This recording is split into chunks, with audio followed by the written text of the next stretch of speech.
WPEC-TV, West Palm Beach. Rest of the network here on ABC. The following is a presentation of ABC Sport. In 1984, from Sarajevo, Yugoslavia to Los Angeles, California, the ABC Olympic tradition continues.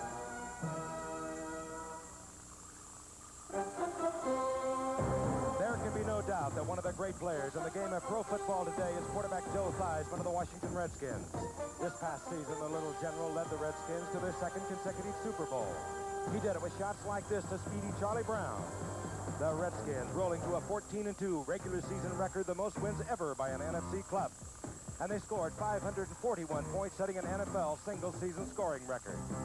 The 83 NFL season also provided the stage for one of the most remarkable rookie performances the league has ever witnessed.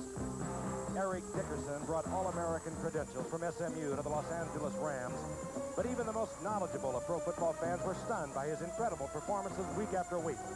Using size and speed, Dickerson topped the rookie rushing record and led the NFL's finest with a season's total of 1,808 yards.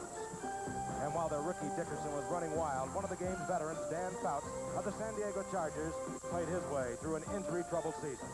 But when Dan was right, the Chargers were right. And the quiet one, who lets his arm do the talking, continued to add to his ever-growing list of NFL records, connecting with his talented receivers, led by the game's premier tight end, Kellen Winslow. These are just a few of the All-Stars who have gathered in Honolulu once again for the annual Pro Bowl. The best of the NFC against the best of the AFC, and you'll see it today live on Wide World of Sports.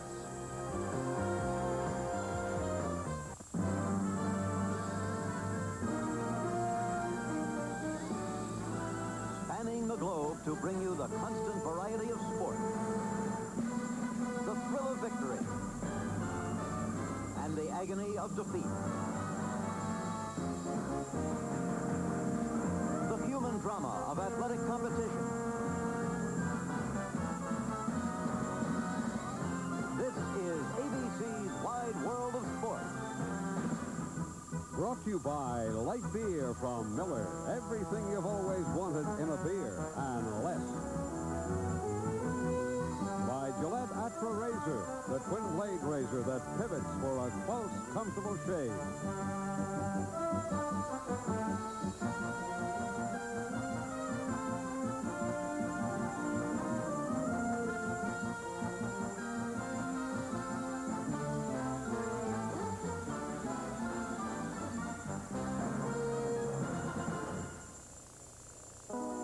There are few more beautiful sights than the beach at Waikiki on the island of Oahu here in Honolulu, Hawaii.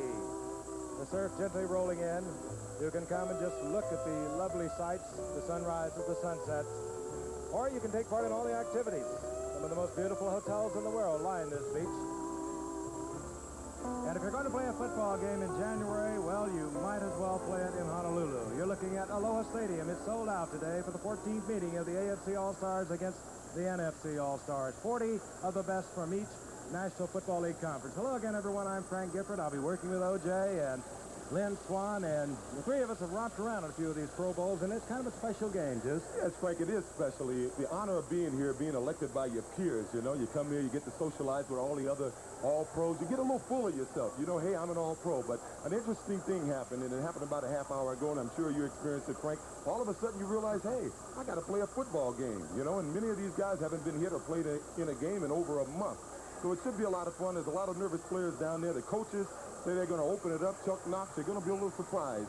I watched the FC practice this week, and they've tried everything. I mean, reverses, handoffs, I mean, slide patterns. It's going to be wide open. It should be a lot of fun. All right, and Lynn Swan will be reporting throughout the game. He's behind the bench right now. Let's go to Lynn, who's played in a few of these games. Take it away, Lynn. Thank you, Frank. Whenever the 80 best in the year get together for the Pro Bowl, two things happen. One, during the week of practice, they're testing each other, showing the other ball players what they can do. They want to find out if a Lester Hayes is that talented. Well, how talented? The young ball players who've only been in the Pro Bowl for the first time or maybe two times want to gain the respect of the older ball players. The second thing that happens is they talk and they trade information.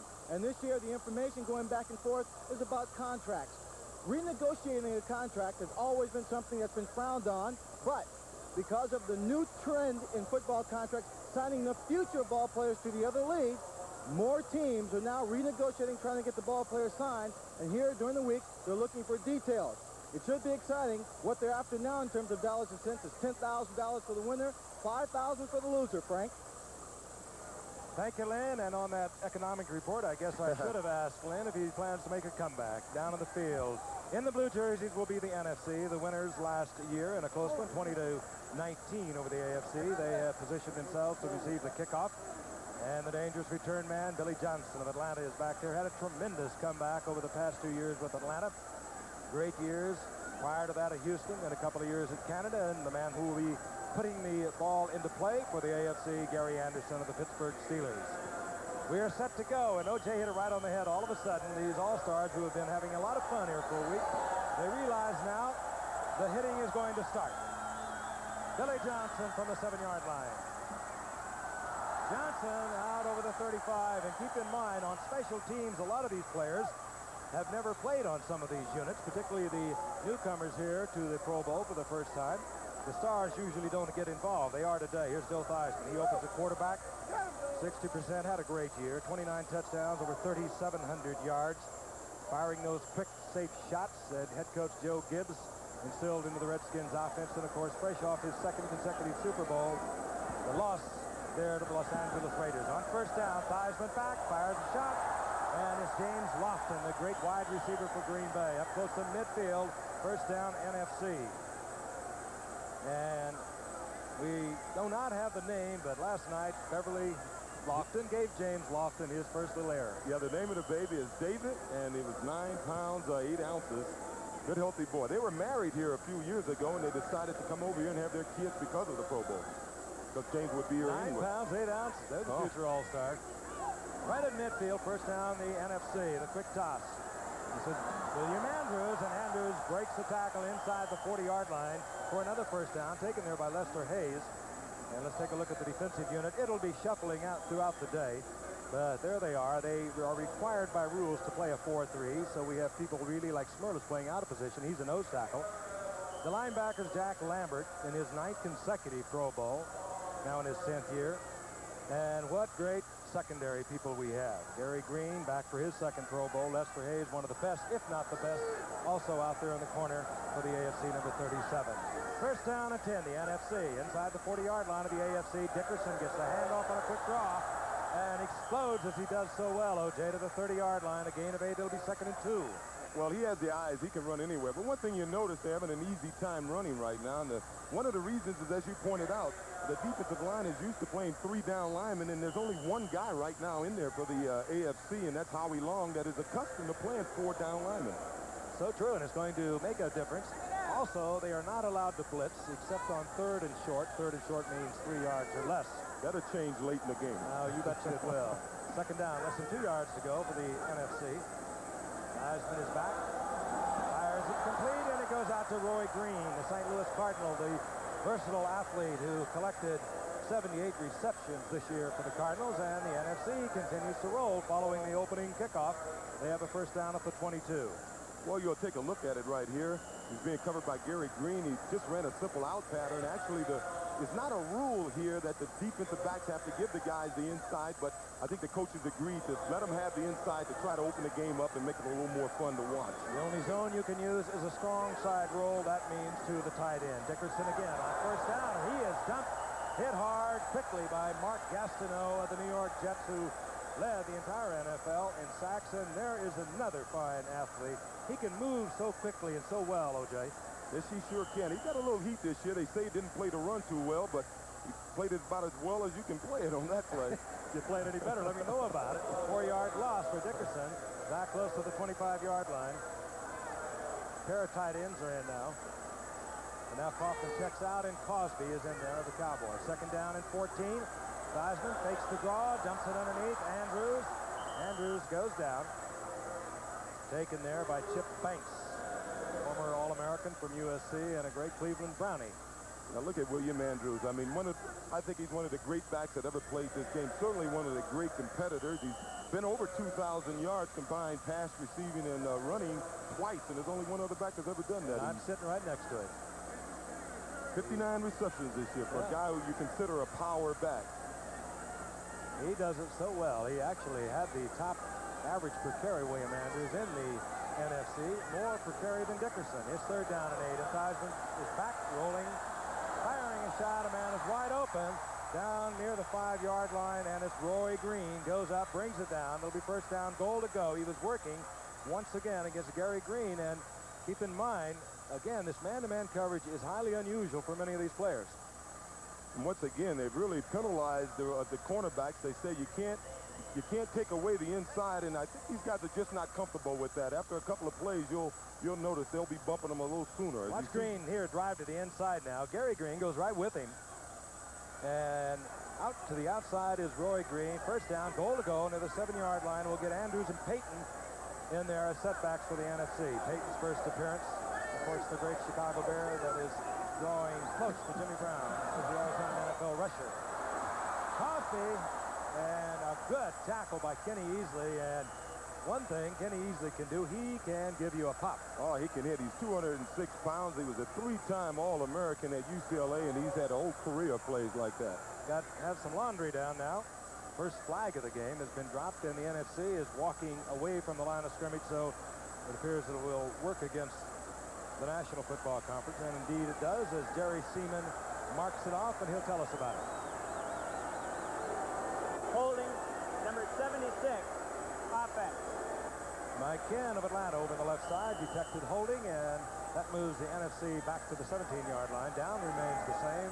This 1st down, goal to go. Run down the list of names that are available to Bill Walsh as running backs. Dickerson, William Andrews, Walter Payton, Tony Dorsett. And they're all here for the Pro Bowl. On 1st and goal to go. Theismann screen, Dickerson. Lambert couldn't get there, and Dickerson, however, is forced out of bounds inside the 10 near the 8-yard line, where it will be 2nd down, goal to go. You saw Eric do something there that he probably does as well as anyone. He just outran the pursuit. I don't think any guy turned the corner as well as Eric Dickerson. He has that overdrive. A lot of players here would try to cut up under Lambert, but he has that goodbye speed, and he just turned the corner on him. And he's big, too, Eric Dickerson, up there around 220 pounds, 225 perhaps. Not to mention, quite talented. 2nd down, goal to go. Quick count by Theismann. Dickerson hit. Fine tackle, Rod Martin. Many think Rod Martin was the defensive player of the year in the NFL rather than just the AFC. He had a tremendous year, Rod Martin, number 54 of the Raiders. Led the Raiders in tackles. He's done that about 3 of the last 4 years, so there's nothing new for Rod. This is the first time the league, I think, appreciated his talents and got him in the game here. Plays a very cerebral game. Lawrence Taylor, perhaps just a wild, emotional game, but they play much alike, and they have just about the same kind of stats in terms of sacks and interceptions and tackles. This 3rd down and goal to go. Theismann floods his backs to the right. Has a lot of time.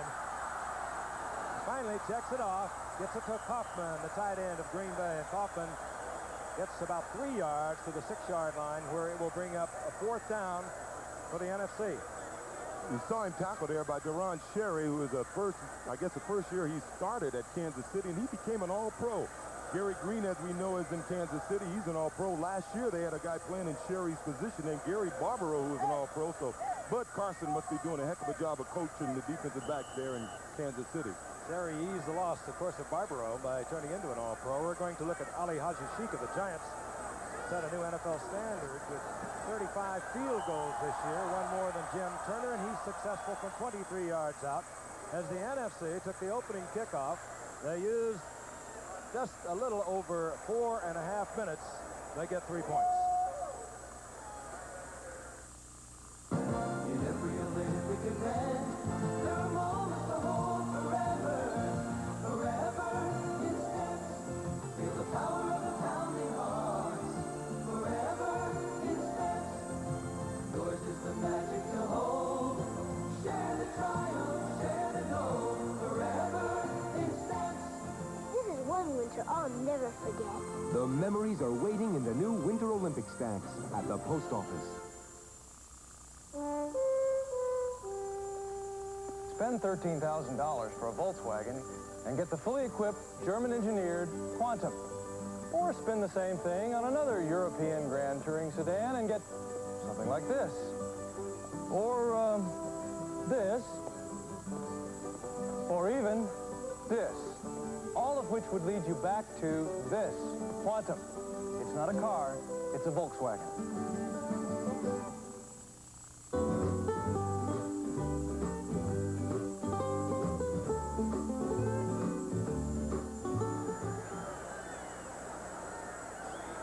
In the Aloha Bowl in Honolulu, the NFC scores first. The AFC still has not had a possession. Greg Pruitt of the Raiders has dropped to the goal line to await the kickoff of Ali Haji Sheikh. Greg Pruitt, a very versatile performer. He was here as a return man back in 1973. He's back this year, and here he comes. Pruitt out to the 24-yard line, hit there by Dwight Hicks of the NFC. And let's take a look at the offensive starting unit. They were all voted as starters except the man you're going to look at right here, Dan Fouts. Dan Marino of Miami was voted as a starter with a knee injury. He could not be here, so Fouts opens, co-MVP of last year's game.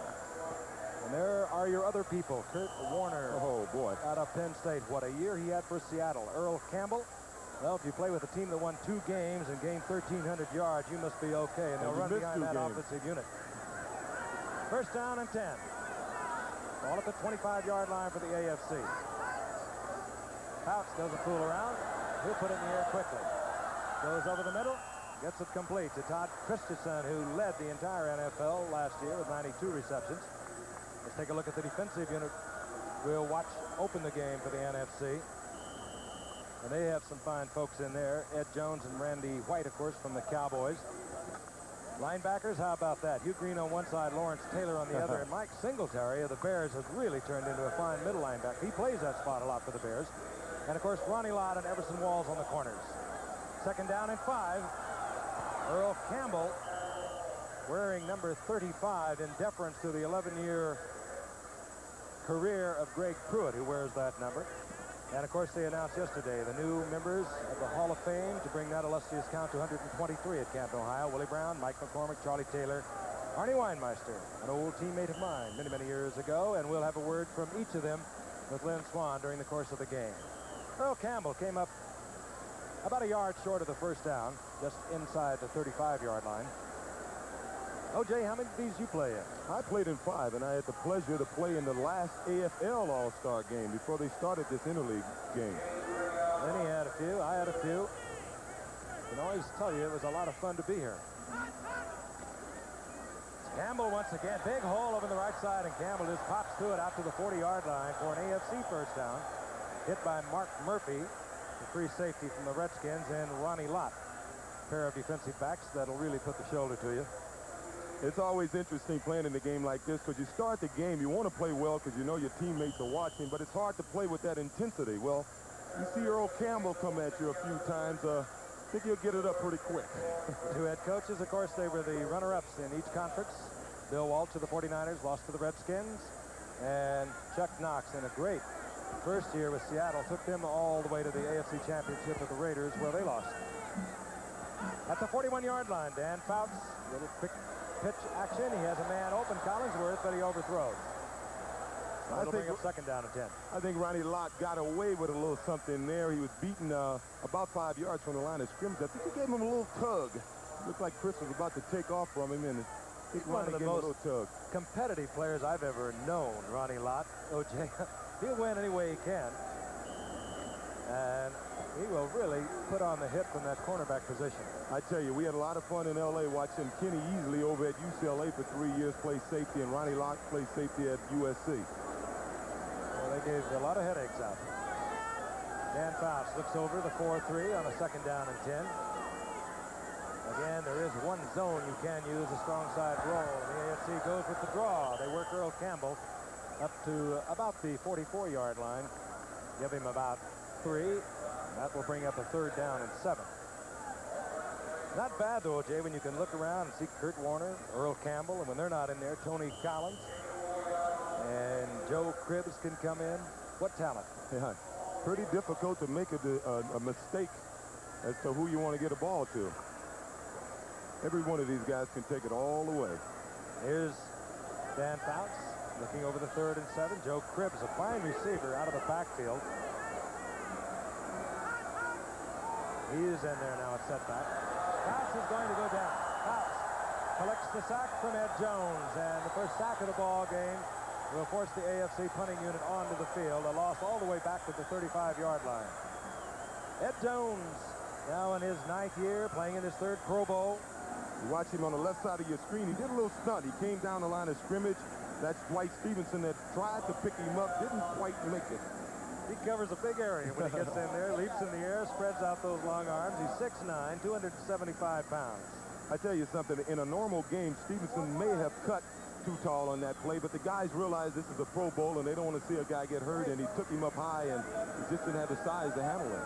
With a $5,000 difference, that might change in the 4th quarter. $10,000 to the winning player and coaches, $5,000 to the losing players and coaches.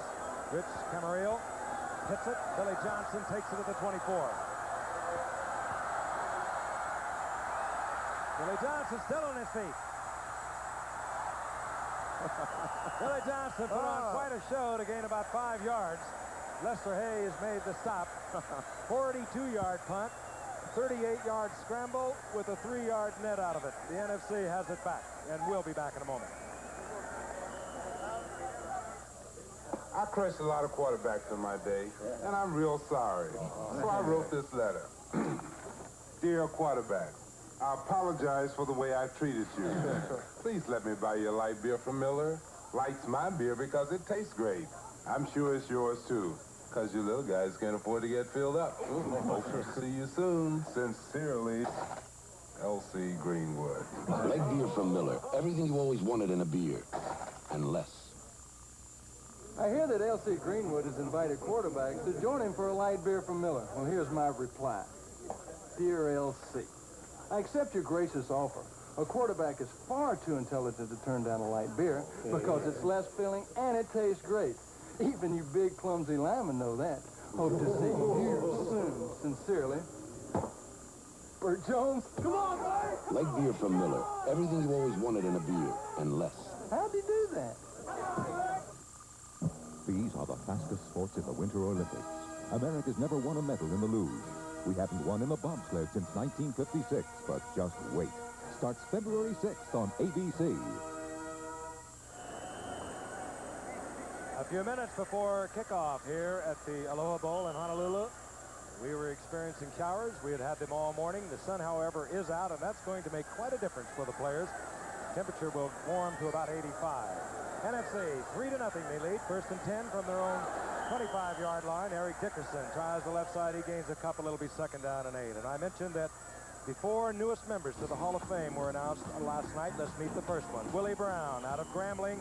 He played 16 years, all of it at all-pro level. 59 career interceptions for Willie Brown, who began his career with Denver and wound up with the Oakland Raiders. And he's on the sidelines.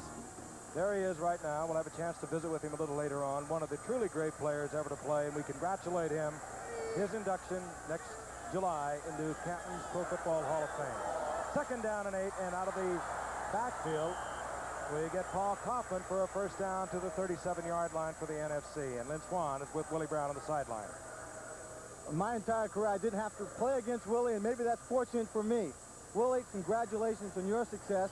If you had to dream up a career, you played in Super Bowls, you've coached it, and now, after coaching with the Raiders to a Super Bowl victory, you're inducted into the Hall of Fame. Could it be any better? I don't think so, Led. I'm just fortunate enough that I was able to play, in the National Football League. Being a free agent, you never dream of things happening this way, but like I said, I was just fortunate enough that I was played on a good organization. The Oakland Raiders is probably the best organization in all of football, and I played with some of the best players with the Oakland Raiders, so I was just lucky enough to be there. Well, you know how football is. It was a great play. We're gonna have to go back upstairs and watch that one. Good. Well, we wouldn't interrupt Willie Brown, one of the great ones of all time, and Joe Theismann connects with the bomb to Mike Quick, working against Lester Hayes, and you don't get behind Lester that often, and when you do, he often catches up. This time, Theismann with a perfect lead shot to Quick. The NFC has a 1st down near the 12-yard line of the AFC. Mike Quick has done that all season long, average over 20 yards of reception. Theismann is 8 of 8. Looking for another. He's in trouble. He goes down. Howie Long was there first. And then Gastineau does his little dance, but he ought to go over and shake hands with Howie Long first. Yeah. The sack is all the way back near the 28-yard line. Let's go back in the previous play. Lester Hayes just played him a little too tight. Yeah, it looked like Lester gave him the inside, and they're not bumping him too much downfield. I think he would have played him differently during the league season. And Mike Quick, as I said, he's a 13.8 high hurdle man, 110 high hurdles, and he's done this all year long. For a guy to catch 69 passes and to average over 20 yards of reception, that's incredible. And particularly on a team that struggled, as did the Philadelphia Eagles. Second down, a whole bunch of yards to go following the sack out of the backfield. Dickerson stays in bounds, and they'll mark it now at the 21-yard line, a gain of about 7. Ted Hendricks, who is playing in his 8th Pro Bowl, he could have gone all the way back, perhaps, O.J., to when they didn't have a Pro Bowl. Yes, I played with him a few years. He's a great player. I guess if there's anyone in this game, it's a little debatable if they're here. It's Ted, because he was hurt for much of the season and didn't play an awful lot in Oakland this year. And when you see guys like Lance Mill at home, you sort of wonder a little bit. But the players respect his ability so much that Ted has been doing it so well for so long. I guess they wanted him here. And it is the players and the coaches who vote these players to the Pro Bowl. Theismann rolling out on third down. Finds Dickerson over the middle. Dickerson will be short of the first down near the 6-yard line, hit by Rod Martin. And we could see Ali Haji Sheikh once again. Look at it again. Dickerson just coming out of the backfield. He's single setback. And now Theismann rolls right. And a good shot. Throws back. They have the benefit of having Bill Walsh's passing genius in there working with them, and I'm sure these guys are having a lot of fun. Many of these players playing some pretty conservative offenses. And it is not conservative at this moment for Bill Walsh, because his 4th down and about 3 for a first down, actually closer to 4 for a first down in the NFC. You got a 3-0 lead will go. Oh, I like it. Walter Payton wide open. And the AFC players are saying he did not hold on to it. And that's how it's going to be ruled. Walter Payton was wide open. Theismann waited just a little too long. He had him the instant he looked at him. He's circling to your right now. He'll come into your picture wide open. Theismann was perfect with the shot. And a good defensive play by Darren Cherry, I think, knocked it out of the hands of Walter Payton. That was interesting. For a while, it looked like he had it, but I guess they ruled he didn't have control of the ball when he came down. So the AFC dodges a bit of a bullet there. A 10-0 deficit early in the game could be a little difficult to overcome. There it is right there. You see it in the reverse angle. And again, Cherry got a hand in there and just knocked it loose. Great play by Cherry. Cherry, of course, teaming up with his cornerback teammate, Gary Green, as O.J. mentioned a moment ago. And it helps when you play unusual defenses as they play here today to have a teammate with you. I may not win every race, but I still have an advantage over these guys. I use the Gillette Atra. They don't. It has the advantage of a pivoting head. Atra is better than twin blade razors that don't pivot. See? They don't always stay on my beard, but my Atra pivots to keep both blades on my beard longer. So I get a better shave. Close, comfortable. Get the Gillette Atra and get the Atra advantage. Hey, everyone can use a little advantage. Working hard when the heat is on could mean perspiration odor. Right Guard antiperspirant helps stop wetness better than the leading spray, as it kills the bacteria that can cause perspiration odor.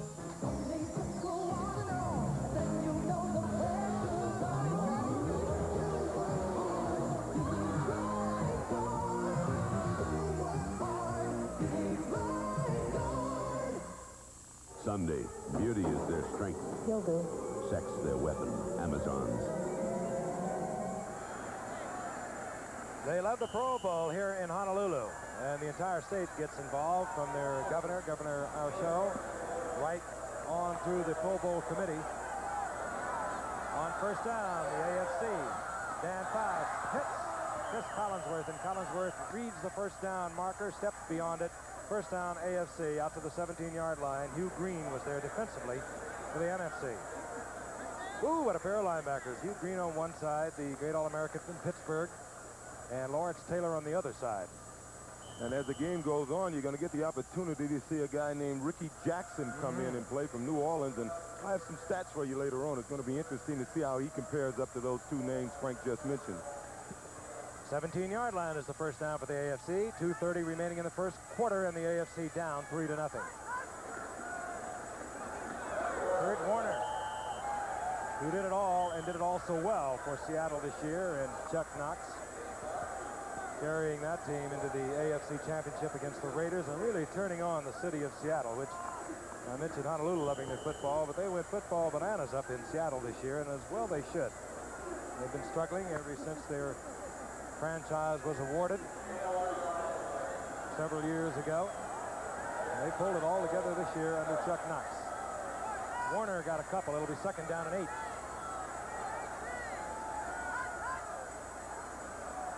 Both backs out of the backfield, and Fouts has a man wide open. Wes Chandler. Fouts now working with Wes Chandler, one of his teammates, and Kellen Winslow, former MVP of this game back in '82. Here's Chandler. He's wide open, Juice. Watch him turn Ronnie Lott around here. Gave him a little post move there, and Ronnie turned him completely around. I'll tell you, when you get the best of the best receivers and defenders, and you don't get a pass rush, I'll tell you who's going to win, and that's going to be the receiver. I'm going to tell you something else. They tell the corners not to come up and bump the ends, but when you get embarrassed like that a couple of times, you're going to see Ronnie and these other corners coming up. Forget the rules, forget what we agreed upon, and start bumping these guys. Little de-helmeting, they call it. At the 44-yard line, the AFC on a drive now. First down and 10. Fouts flips it back to Warner. And Kurt Warner turns it inside, gets a couple. It'll be second down and 8. Lynn Swan on the sidelines with Walter Payton, who is about ready to hang up one of the all-time marks. Just a few hundred yards now shy of Jim Brown.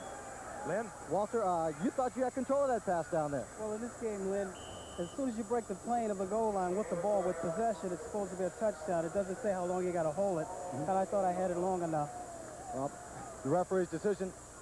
One quick question about Jim Brown's record and you playing in Chicago. Will you be there next year? I'll be in Chicago next year. I would like to end my career in the NFL, but that's entirely left up to the Chicago Bear organizations now. You heard it direct from Walter. And Dan Fouts heard it directly from Dave Butts, who's playing today, even though he has been in the sack with a little touch of flu. And Butts is all over Fouts. And, you know, Walter Payton had a point. If he had possession of that ball, that was 6. Yeah, well, let's take a look at Butts. He's been a little sick, had a little stomach flu. Wasn't able to have his chocolate malt today before the game. The only thing he has before a game. And thus far, like many great champs, you know how many records are broken by guys who started the morning sick? End up playing one of his better games. Is that how you pronounce Mai Tai? We've got a third down now and 14 for the AFC. Joe Cribbs in the lineup for the AFC, and I think we'll see Knox using him a lot as a receiver. He's a good one. Fouts. And he was pressured from all sides. Randy White coming in, forcing the move, and Dave Butts was in there once again.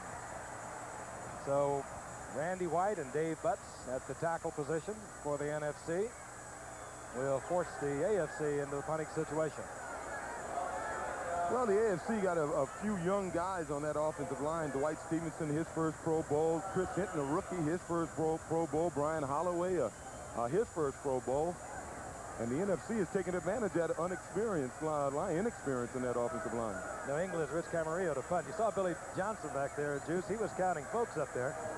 Because as I mentioned, a lot of these all-stars, great players, do not play much on special teams. And Billy wanted to make sure he had enough folks out there.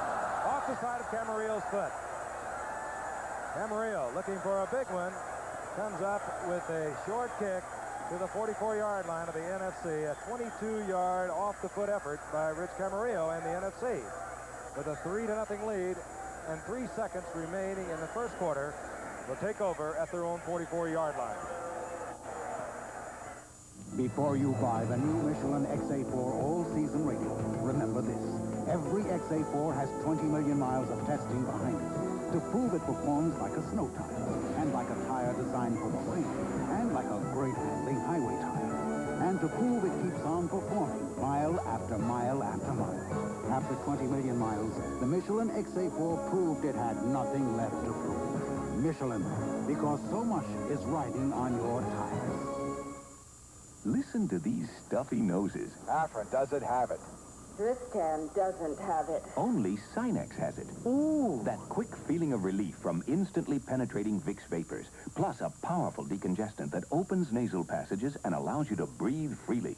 Ah, complete relief. For hours and hours, Sinex gives you both instant relief and complete relief.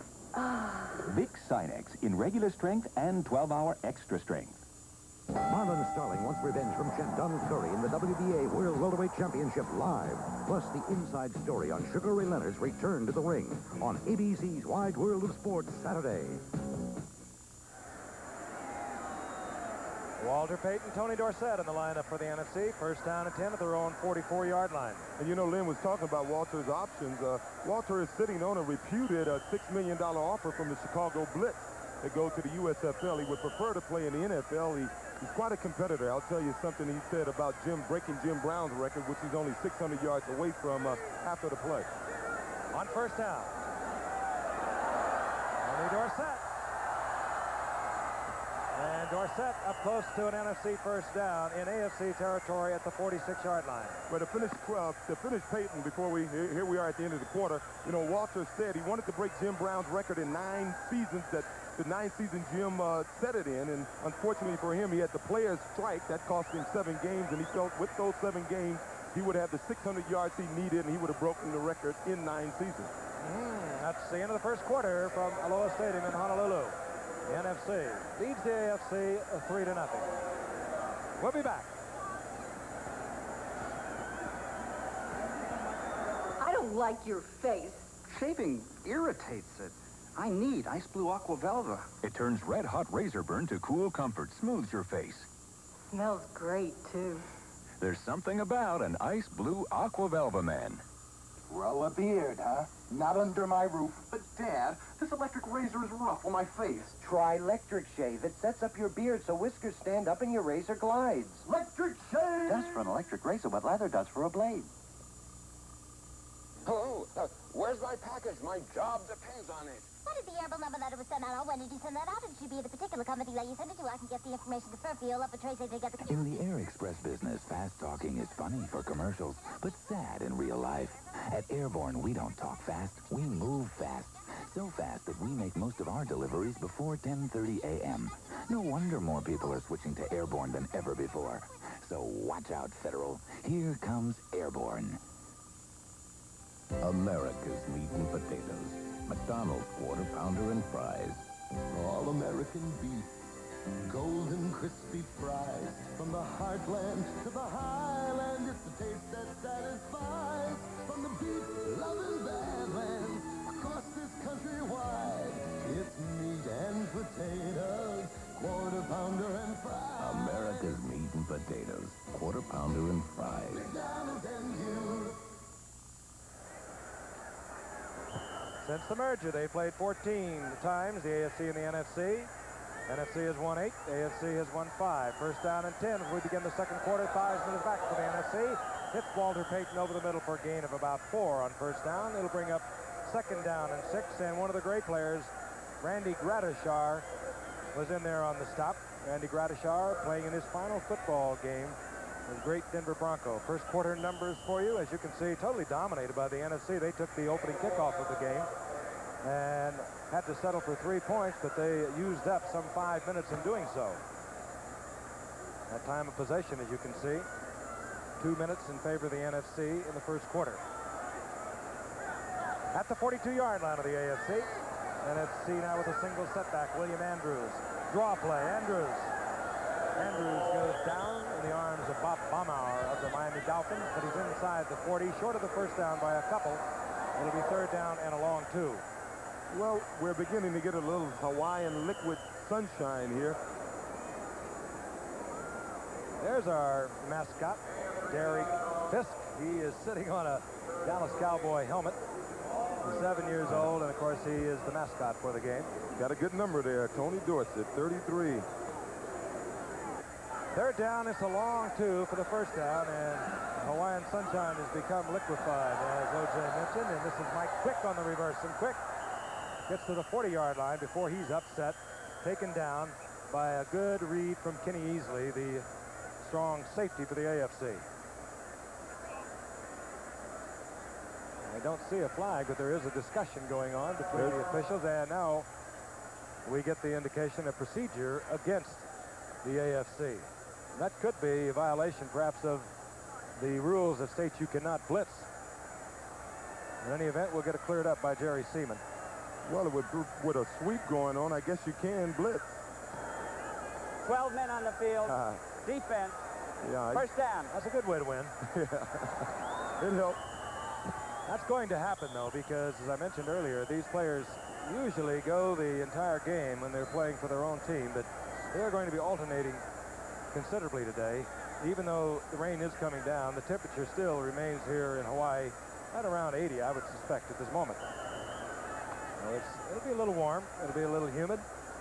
And some of these players who've had a lot of fun this week are going to be losing a few pounds. Yeah. A little stiff when this one's over. 34-yard line, first down, following the procedure penalty. Mike Quick in motion. Heisman shows the agility, rolls out, gets it to Dorsett, and Dorsett back close to the 30-yard line, getting a couple of yards out of it. Yeah, that was Randy Gradishaw that got over there, Frank. It's kind of amazing to see a guy like him. He's led the Denver Broncos in tackling for the last 9 years, and he says he's going to retire this year. And you wonder, how can a guy who's at the top of his game retire with so much money floating around there? He's an unusual man. He really doesn't care much about it. He said that he wanted to move on. He felt he was at the top of his career. He wanted to leave that game at the very best, and he has played in 153 straight ones, but this is the final one. Second down and 7, and Charlie Brown is open, and teammate Joe Theismann finds him at the 20-yard line for an AFC first down. Hey, let's take a look at it. It's interesting to see Charlie Brown open. I found one of the more interesting comments after the Super Bowl is his statement that he felt he was open all day long, Frank. Maybe he was open when they were handing the ball off to Riggins. From my point of view, he didn't look like he was open too much in that game. He was open, so was Lester Hayes and Mike Haynes. They were right with him. He was in their pocket. At the 16-yard line, first down, NFC. Theismann again. Dumps it off to Andrews out of the backfield, and William Andrews sprints into the end zone, and the NFC moves out, furthering their lead. 16-yard pickup, and you saw vintage William Andrews. When he gets in traffic, no one, I think, as far back as I can remember, just runs any harder than this man. No, when I likened him to Larry Brown a few years ago, nobody did so much of his body to the game. Watch him here. I mean, he's got those strong legs, and he's been doing it all year. Once again, a power back like him, you can see him running the ball, but you don't see him catching 59 passes. You don't see a whole lot of people wanting to get a hold of him either when he puts the head down. Ali Haji Sheikh adds the conversion. And the NFC has moved out to a 10-0 lead here in the early moments of the second quarter of this 14th AFC-NFC All-Star game. We'll be right back. Kleine GTI, die prima aus. Ich liebe die Freefahren. In Germany, people who love high-performance driving drive a Volkswagen GTI more than anything else. Introducing the 1984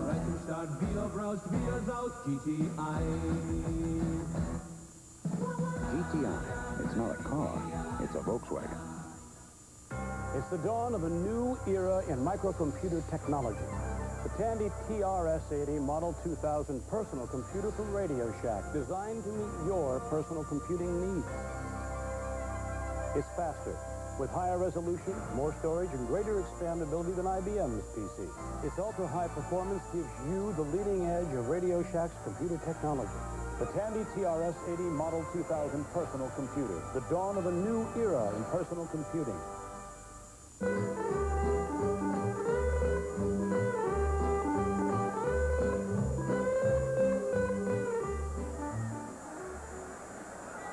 All-stars all over the area here in Honolulu. Part of the 49,000 plus. NFC set to kick off. Ali Haji Sheikh will put it in the air, and Greg Pruitt awaits the ball in his own end zone. And having bobbled it, he'll stay in the end zone for the touchback. It'll come out to the 20-yard line, and Ordinarily in a Pro Bowl, if they catch it in the end zone, they'll run it out. But when Pruitt couldn't handle it, he decided the wiser part would be to stay there. We'll be right back. Shocks are shocked, threads are thin, mufflers gone. Well, come on in. There's more for your life and fears. Where else could you change your tires? Take your aim, smooth out your ride and catch the game. There's more for your life, for the times of your life. There's more for your life and fears. When it comes time to tuck this rig in for the night, we know just where to plug it. Welcome right down to Millertown. It's all yours and it's all mine. Bring your thirsty self right here. The rich, smooth taste of Miller beer is what you have in mind. Welcome to Millertown. Welcome to the rich, smooth taste of Miller High Life.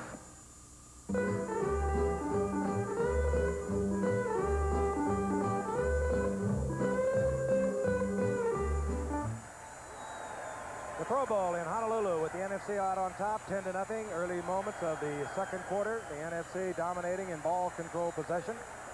This is the 14th such game that has been played between the two conferences. NFC leading 8-5 in that department. Great players, and we are now seeing a quarterback change for the AFC. Bill Kinney, who had a tremendous year this season for Kansas City. He was brought in when Dan Marino could not make it because of his knee. This is Bill Kinney on first down and 10 for the AFC. Fires incomplete, intended for Joe Cribbs coming out of the backfield.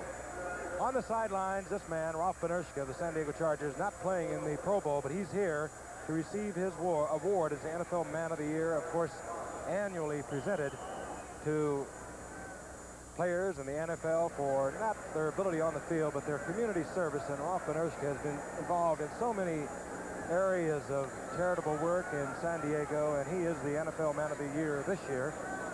My colleague next to me, O.J. Simpson, down in the field is Lynn Swan. He was a recipient of that award a few years ago.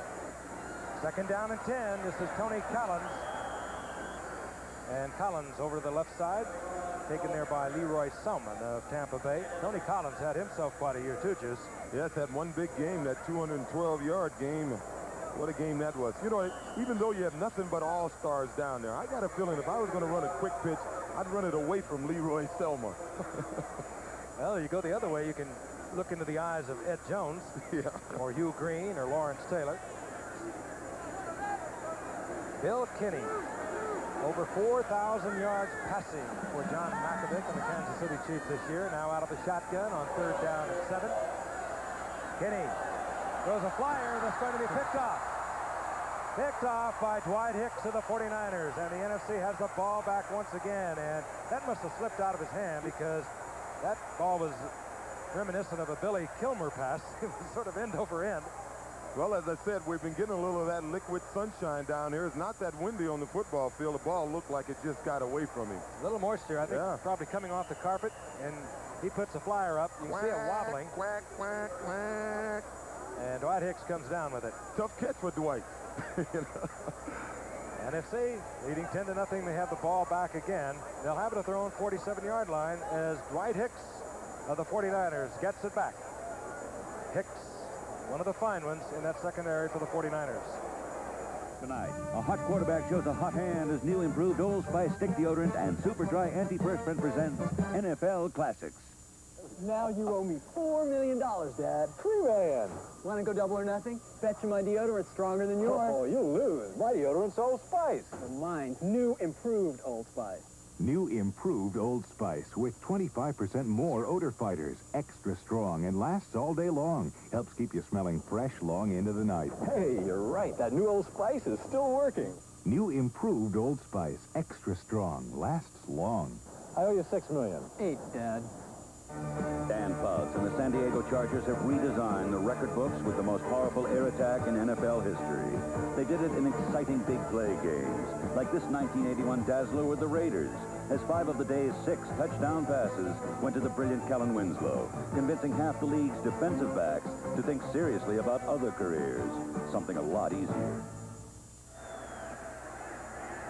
Joe Montana, the 49ers, checked into the lineup for the NFC, replacing Joe Theismann, who has given the NFC a 10-0 lead. There he is. Again, high percentage passer, superb athlete, unbelievable ability to get out of trouble and find the open receiver.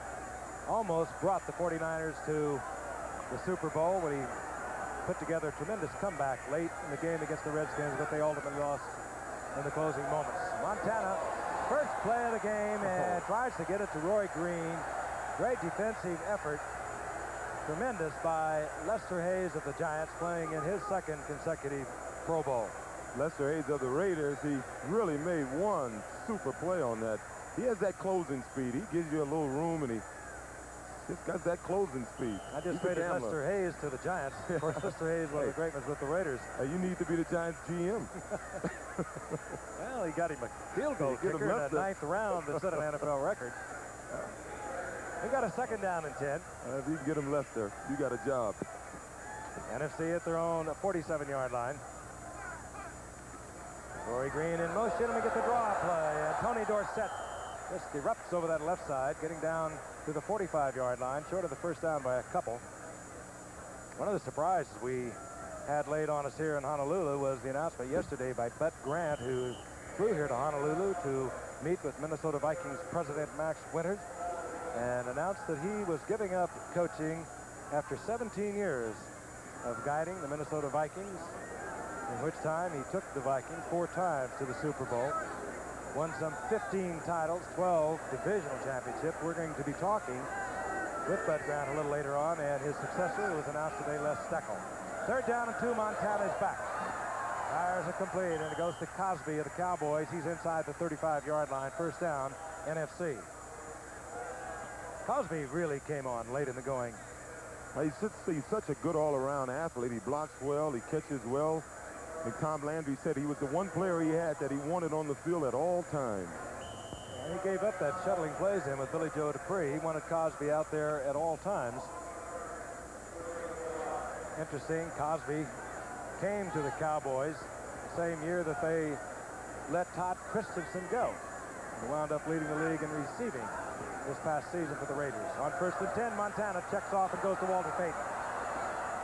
And Payton just back to the line of scrimmage. He maybe got a yard out of it before Rod Martin took him out of bounds near the 32-yard line. He gave Rod Martin a hello there. You know, rating it. Well, Walter has those forearms like Popeye. He can walk around a city block on his hands, and he just gave Rod Martin a pretty good shot there. I think this game is just beginning to heat up a little bit.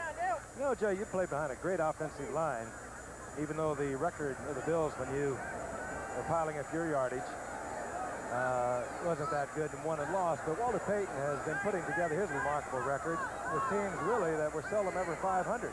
It's always tough when you're changing coaches like that to have that excellence consistently. Second and 8 to Montana goes to Tony Dorsett. He's at the line of scrimmage. He might have got a yard. It'll be third down and long once again for Joe Montana. Darren Cherry there defensively for the AFC. Payton once again. He's put together 11,625 career yards in, again, that one season. Strike shortened the year ago when they only played 9 games. And at the moment, he is some 687 yards behind Jim Brown, 325 behind Franco Harris. Well, Franco's been getting all the ink, but I believe at the end of next season, it'll be Walter Payton with the all-time mark. And we get a whistle down in the field. And we're going to have timeout by the AFC. And that'll give us an opportunity to talk with the man we were speaking of a moment ago, Bud Grant. Bud, we're glad you could come and join us for just a few moments. And I think you said it rather succinctly to just about everyone. You've been coaching for 17 years with the Vikings, and you're going to move on and enjoy some of the recreational things in life. That's just about it. Well, that's about as simply as you can say it. Football is kind of a one-dimensional sport, as you know, and you're on a treadmill for 6 months at a time, and it doesn't allow you the opportunities to do some of the things that you might like to do in a lifetime. I've had a lifetime of sports, 35 years in professional sports. Maybe there's some of the later years I like to do some of the things that football's prevented me from doing, although I've enjoyed football right down to the last minute. You know, it's hard to read you sometimes, Bud. You've had a remarkable career. I mentioned the 4 Super Bowls, the 15 championships, but I know you thought about this rather deeply. Are you going to miss it? I think I will, but I'm active enough that I think I can get over that in a hurry. I think you can, too. There's a lot of deer and a lot of ducks out there, Yeah, I think. there's a lot of fish swimming, a lot of places like to go. All right, Bud, we appreciate you coming by. We wish you well. I understand you will be staying with the Vikings in some capacity. But again, we've enjoyed watching you play, and watching you coach. And right now, we're watching Joe Montana, 3rd down and 8, and this is what he does well. He comes up short of the first down at the 25-yard line. But you have an idea of what your capacity will be when you stay on with the Vikings. You know, most coaches get fired, have a year left in their contract and get paid. They've kind of reversed that. I've retired and they've given me a year. They'll work something out where I'll be able to have some input, although not certainly in the coaching area. You've given so much to them, Bud. That's certainly understandable. Les Steckel, did you have a hand in choosing him? Well, they asked my opinion. I certainly seconded theirs and said I don't think you could find a man more qualified within the organization to maintain the traditions of the Vikings and not have the upheaval that you see when many coaches and staffs leave. I can ask you one more question, Bud. You're a traditionalist in many respects. The game has changed remarkably, and all the problems that have been involved. Did that have anything to do with your decision? Absolutely not. I think the players you see out here today are certainly more skilled than they might have been in the past. And that was Tony Dorsett, who coming up, one of the most skilled players on the 4th down. I'm sure that a Bud Grant would have gone there. Oh, I'm sure we all would have. But the players today are, you know, the hearts are no bigger, but the bodies are. And they're just playing better football than they have in the past because of the training they get and the fact that they aspire to be professional football players from 8 years old on. But again, thank you for stopping by. We wish you well, and I know we'll be seeing you in the years to come. Thanks, Frank. Bud Grant leaving the Minnesota Vikings after 17 years, and you saw Tony Dorsett coming up short for the NFC, the AFC, as a 1st and 10 at their own 27. Morning to you. Time for the early morning. You're looking at a new breed of athlete. It isn't easy keeping in shape, but Don Gwaltney isn't doing this just for his health. He's doing it for money. The money he's saving on his insurance with Allstate's Shape Up and Save rates and discounts. We figure if you're in better shape, you're a better risk, and you deserve a better rate on your insurance. So if you keep yourself in shape, you could save up to 35% on Allstate life insurance. Keep a safe driving record and save on auto insurance. You can even save up to 15% on homeowners insurance by keeping your house well protected. Allstate's Shape Up and Save discounts really add up, and you probably qualify for one already. Shape up and save. It pays to talk to an Allstate agent. You're in good hands with Allstate. Tuesday, Ty Babylonia and Randy Gardner are caught in the crossfire on Heart to Heart. The NFC, they went for a 1st down on a 4th and 1. Great effort by Chip Banks of the Cleveland Browns. Stopped Tony Dorsett, the AFC, down 10-0 with 8:33 remaining in the half. Has the ball back at their own 27-yard line. And movement on the left side by Doug English. And here comes Tony Collins. And Collins, 1st down yardage, but the flag is down. And unless Doug English was drawn offside, we're going to have an AFC 1st down. Yeah, well, that was Cribbs running the ball. I think Collins may have moved a little bit in the backfield. He was lined up in the fullback position, but we'll find out in a second here. And here is Jerry Seaman. 1st down. They'll keep the yardage. Doug English offside. And we mentioned that Bud Grant is leading the Vikings, and right now you're looking at the very youthful face of Les Steckel, who has been quarterback and receiver coach, I guess, for Bud since 1979. Les, congratulations. Big shoes. What do you think? Well, obviously, it was a shock to all of us Friday, and replacing Bud I can't do, but follow him and continue the Viking tradition. I look forward to the challenge. We had an opportunity to watch many coaches, particularly one Bart Starr, try to follow Vince Lombardi as once again Bill Kinney goes deep. Scramble for the ball to 15. It'll be incomplete. But if you thought about that, Les, replacing somebody like Bud Grant, you're really replacing a legend. Yeah, I really am, and I recognize it's a tremendous challenge, but as Bud said, he's retiring, but I have other plans as well. He's going to be right there in the office, being a consultant to the team, and I'm fortunate to have a man with his background and experience to lean on and to certainly have a lot of advice to get from him. I'm sure you'll have to squeeze it out of him. Les, good luck to you. And again, you received high words from my colleague on my writer, O.J. Simpson, whom you were with the 49ers a few years ago. Well, I've been thinking about bringing him out of retirement along with his friend Ahmad Rashad. Obviously, we'd have a great offense with those two. Les Steckel, new coach of the Minnesota Vikings.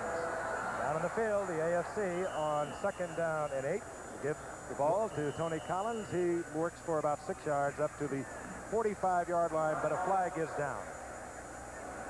Flag down at the line of scrimmage. The indication it will go against the NFC. And we're going to pause 5 seconds and allow our local stations to identify themselves.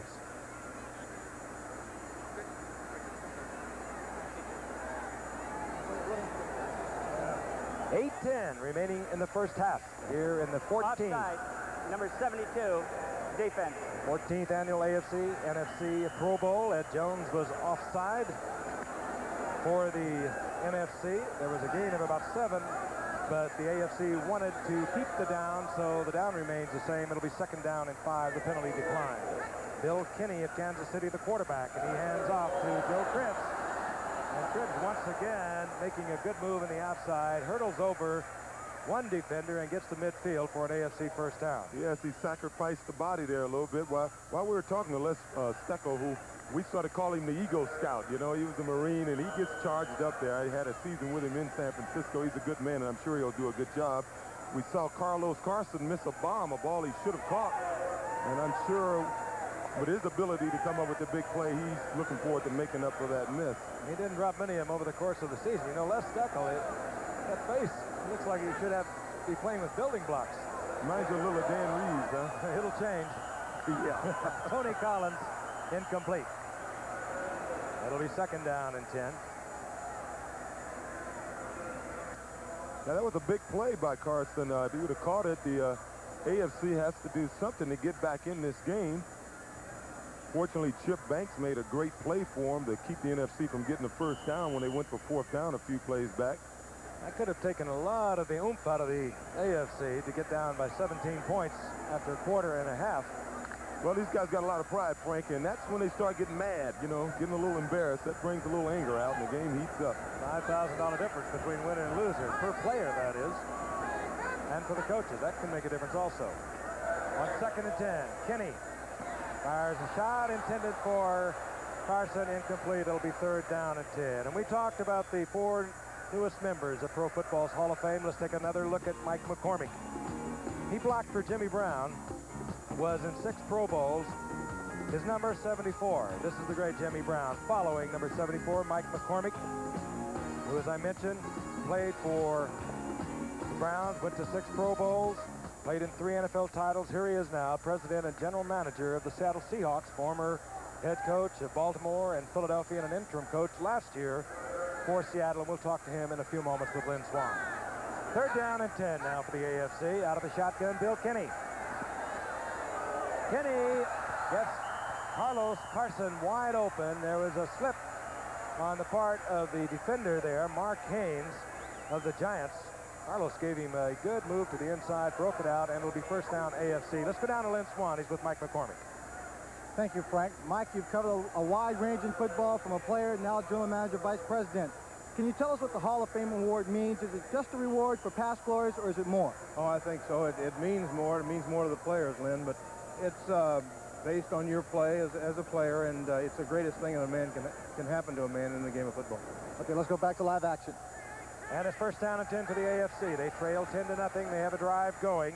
Joe Cribbs, left side.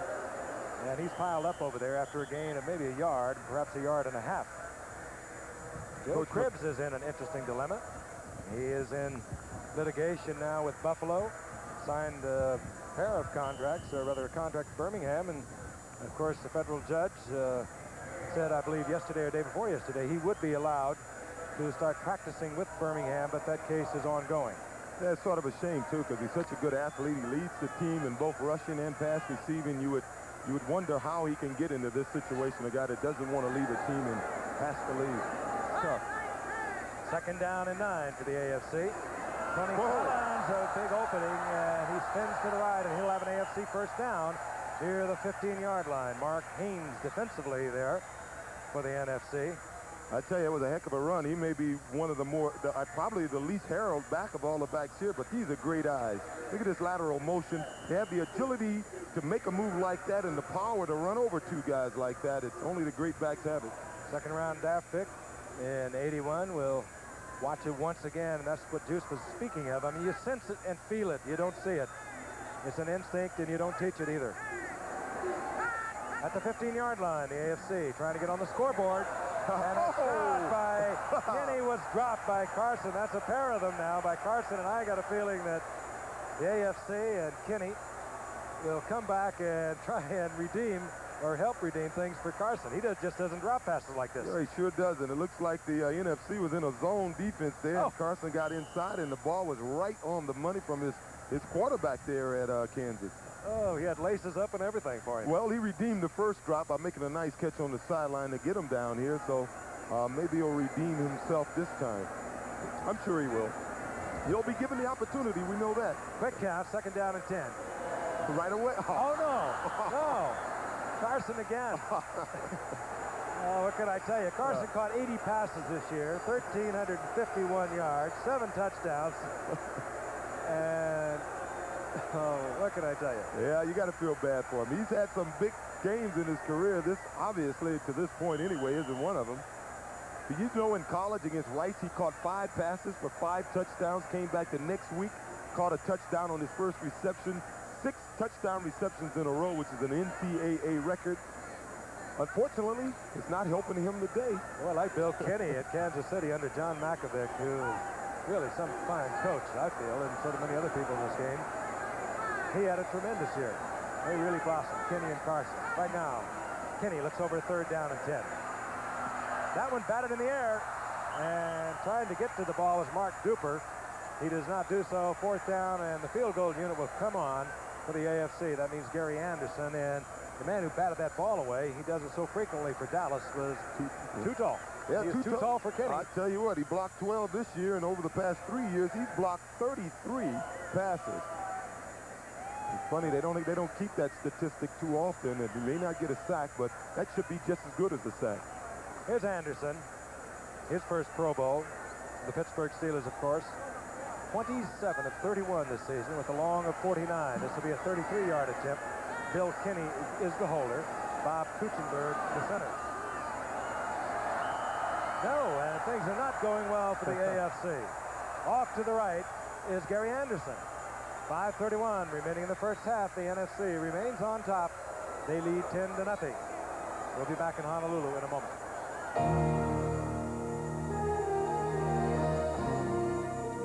Inside the American Airlines maintenance base, where professionals like Richard McCormick run thousands of checks on our planes inside and out as part of our comprehensive maintenance program. At American, we spend over $1 million a day keeping our planes up to the highest standards. But there are some things you just can't put a price on. We're American Airlines, doing what we do best. Devlin, biggest game of the year, and you couldn't get tickets. Welcome to Miller Town. He didn't. It's all yours and it's all mine. Bring your thirsty self right here. The rich, smooth taste of Miller beer is what you have in mind. Welcome to Miller Time. Welcome to the rich, smooth taste of Miller High Life.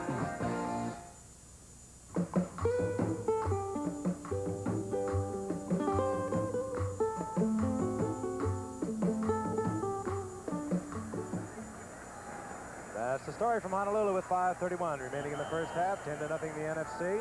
Gary Anderson just missed from 33 yards out to put the AFC on the scoreboard. And if you're watching this game, your weather is not quite like ours. We feel for you. We wish you were here.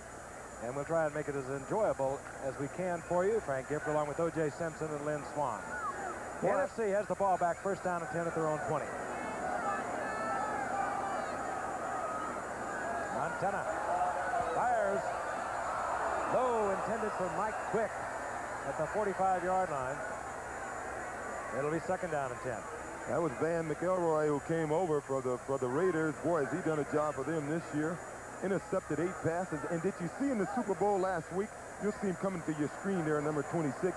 Did you see him catch Charlie Brown on that pass? I was surprised he had that type of speed. How would you like to be the agent for the backfield here now? Eric Dickerson, Walter Payton, and Joe Theismann. Oh, boy. So in Tony Dorsett and William Andrews.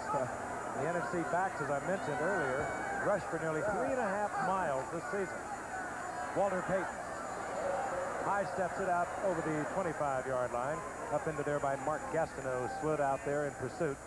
They should call Walter Hollywood because it gives you so much illusions. You know, he comes out there, he starts high stepping, and you start buying any of that animation, he's going to be right by you, you know. He did do that in his early years. Yeah. Was that a new wrinkle that he threw in there about 4 or 5 years ago? Yeah, I think he learned as the years go. You know, it's interesting to see. I guess Dorsett does it the least amount of time as any of the great backs. But you look at Warner and you look at Peyton, they give you all kind of stuff when they come at you. And the minute you bite, they go right by you. No business like show business, baby.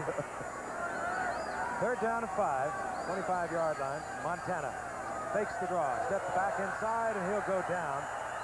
Howie Long of the Raiders, as he was so often this past season, the third-year man out of Villanova and playing in his first Pro Bowl, was there on Montana. I think he may be the best lineman in the league in relationship to both pass rush and playing the run. But is he the best on the Raiders? Well, they got Lyle on the other side, you know. But, I mean, he plays the run and he pass rushes so well. It's kind of unusual for a guy to do both of them with his level of competence. Carl Birdsong, as the NFC will punt for the first time this afternoon. Greg Pruitt is deep for the AFC. Beautiful punt by Birdsong of the Cardinals.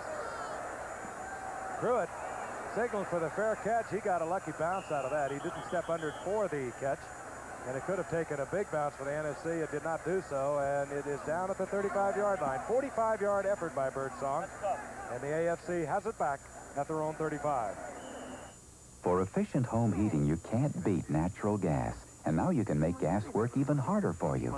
Just call 800-322-1616 for a free computerized home heating audit from your Train dealer.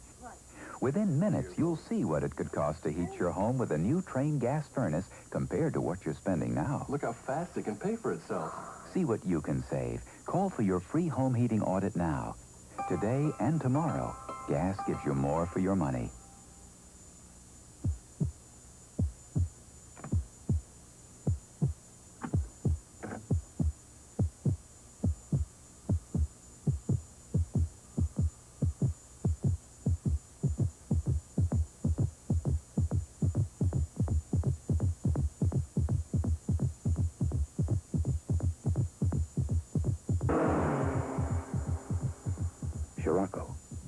It's not a car. It's a Volkswagen. Marlon Starling wants revenge from champ Donald Curry in the WBA World Welterweight Championship live. Plus the inside story on Sugar Ray Leonard's return to the ring on ABC's Wide World of Sports Saturday. Oh, Andy. Pro Bowl in Honolulu. They're not all All-Stars. Yeah. Ball at the 36-yard line. The AFC has the football, first down and 10. I think my boy Andy is slipping a little bit.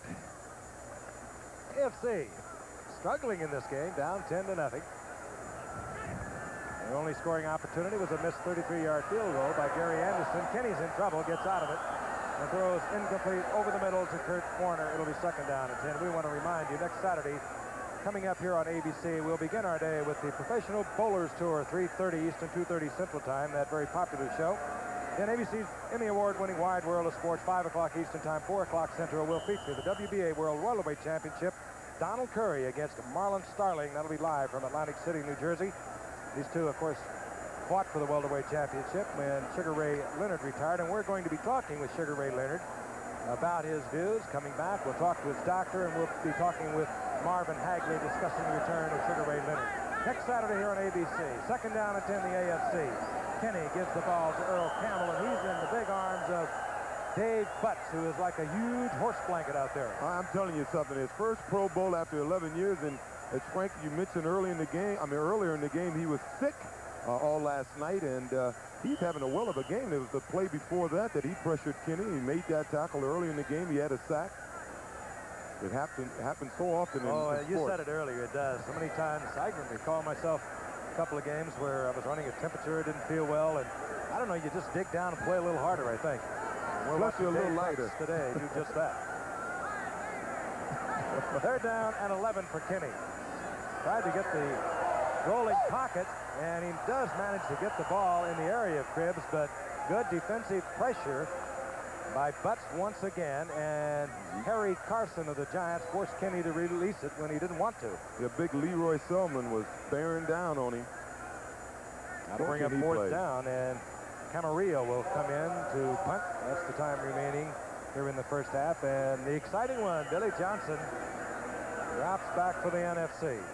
Billy Johnson, 10-6 average this season, and had that 71-yard touchdown run against the Jets. And found time to catch 64 passes for. Yeah. Oh, Camarillo loses it, and he's in a lot of trouble. Now he's in more trouble. He tries to make it look like a pass, but he is taken there. Hugh Green was in there all over Camarillo, who bobbled the ball. It was not that bad a snap. He just lost it, so now Camarillo has a 22-yard punt to his credit. Grasp and control. And now Jerry Seaman is telling us what we have already suspected, that the attempted pass, which would have saved a few yards on fourth down for Camarillo. Let's take a look at that. He could have caught this ball. I think the NFC players were buying the Mai Tais for the AFC players this week. That was right in his hands. Not bad at all. There is the pressure by Hugh Green we spoke of. Now, Camarillo tried to make it look like a pass. You heard Jerry Seaman tell us he was in the grasp of the defender. So the NFC has a first down at the 25-yard line. They have a 10-point lead. And they have Montana at quarterback and Dickerson with the ball. Eric Dickerson. He's big, he's fast, and he has talent. And when he decides to go upfield, I mean, it's like a jet. Look again at that punt. It just was bobbled by Camarillo. I mean, maybe he was looking up to see who was rushing in. He might have wanted to hold it a little extra time to give his defenders to get down on Billy Johnson, but Hugh Green upset all the apple cart. And we have another first down for the NFC. Dickerson with the pickup. Firing is Joe Montana. Gets the ball to Charlie Brown. And yes, completion at the 2-yard line. Boy, Charlie Brown's had a heck of a year. Let's take a look at him. He's not very big, even though visually it may be an illusion because he has such long arms. You would think he's about 6'4", 6'5". Charlie Brown goes down, collects it at the 2-yard line. 78 receptions on the season from Joe Theismann. So we have a first down goal to go for the NFC. And we get the 2-minute warning. So the NFC is threatening once again, and we'll be back with more action after this message from the National Football League. Hi, I'm Billy Joe Dupree of the Dallas Cowboys. I've just learned some important facts about high blood pressure from the American Heart Association. And what's that, Billy Joe? Millions of Americans suffer from high blood pressure and don't even know it. Do you know why? No, why? Because usually there are no obvious symptoms, so they have no idea it could lead to severe heart problems. You mean like stroke or heart attack? Right. That sounds serious. Exactly. And that's why more people need to know what to do. What's that? Take this simple, painless test to find out if you have high blood pressure. What if I do? You see your doctor immediately for advice on how to control it. Control it? Then there's no cure. Not yet, but we're working on it. How'd that do? You passed, but remember... I know. Keep it checked. That's exactly what we wanted to hear you say. For more information, contact your American Heart Association. We're fighting for your life.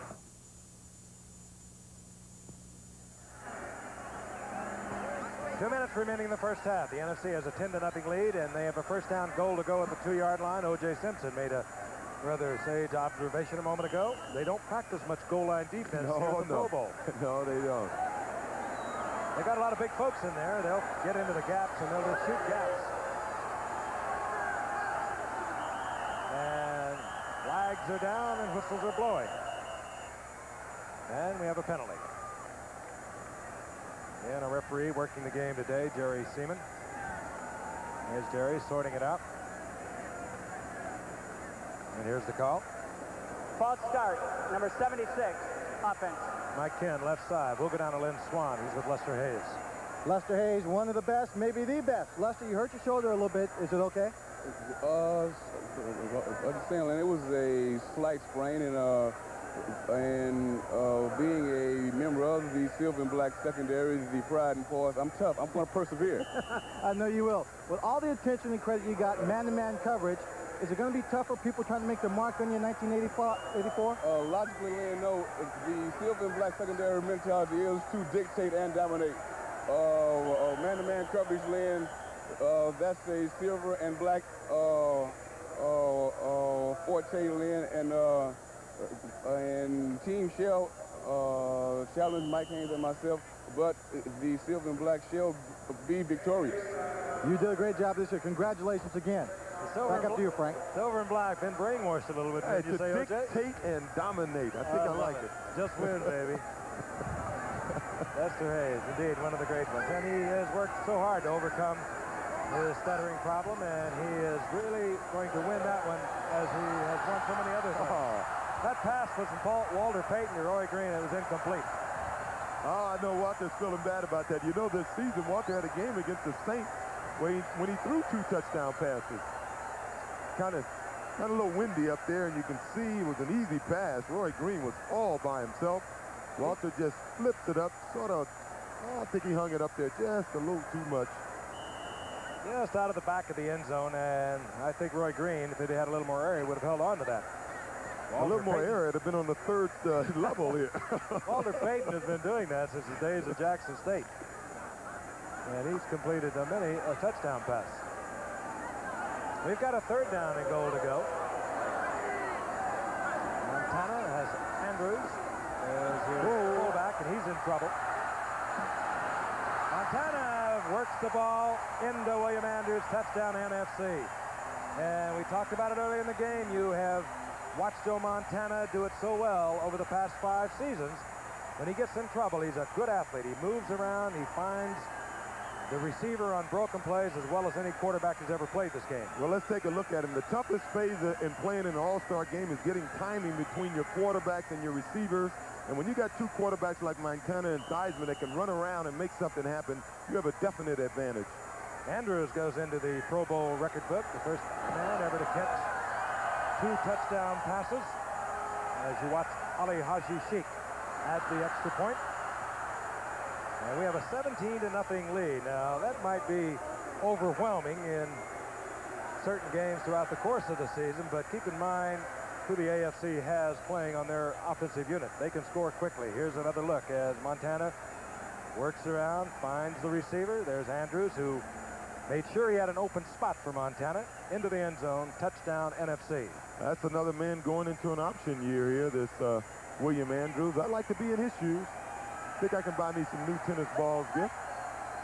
Well, he has been sensational when he came up as a 3rd-round draft pick out of Auburn. Hard to believe they got him in the 3rd round, but he was blocking for people like Joe Cribbs, and he had an injury problem as a senior. But Montana found him in the end zone, and as I mentioned earlier, he becomes the first man, William Andrews, to catch 2 touchdown passes in the 13 previous games, now the 14 AFC-NFC meetings. And you're talking about a power back there. It's amazing. The guy gives the game his all. He had a game against Miami. I don't know if you watched it, Juice. Miami had not given up any kind of yardage to runners throughout the entire season. Andrews just ripped him outside, inside, every which way, even though Miami won the game. Ali Haji Sheikh puts it high in the air, as he does so well and so often. Here's Greg Pruitt. And Pruitt out over the 25-yard line to the 27 with 1:03 showing on the clock, which we assume to be official. The AFC has 2 timeouts. They were forced to use one earlier. And they have their first down at the 27-yard line. Now, I don't know if they're switching their backfield by series. Quite often, coaches will come in here and one backfield will play for 2 series and the other back to come in. And sometimes they'll do it by quarters. I just noticed Dan Fouts is back in the game, so I don't know. They must be doing it by series here, or maybe they think Dan will have a little more luck. And Dan has his 2 Charger teammates in there with him, receivers Wes Chandler and Kellen Winslow. Also, Joe Cribbs, fine receiver out of the backfield. Fouts on first down. Winslow with the reception short of the first down at the 35. And we'll see the hurry-up offense. And this, they do not have a lot of time to practice on also during a week of work here at the Pro Bowl. Well, we said the advantage was to have a scrambling quarterback. There's a more advantage to be able to play a quarterback with his receivers. Bouts, Collinsworth is wide open at the 44-yard line. Ball's close to the 43 for a first down for the AFC. Now, why haven't they done this for the first two quarters? Maybe they ought to. Wonder. They should play 2-minute downs all the time. Go to that 2-minute offense. So often happens. Yeah, we had a penalty, I believe, although there is no flag down. Well, we have a timeout called, I guess, by the AFC. So they are down to 1. Dan Fouts is over conferring with head coach Chuck Knox and their staff.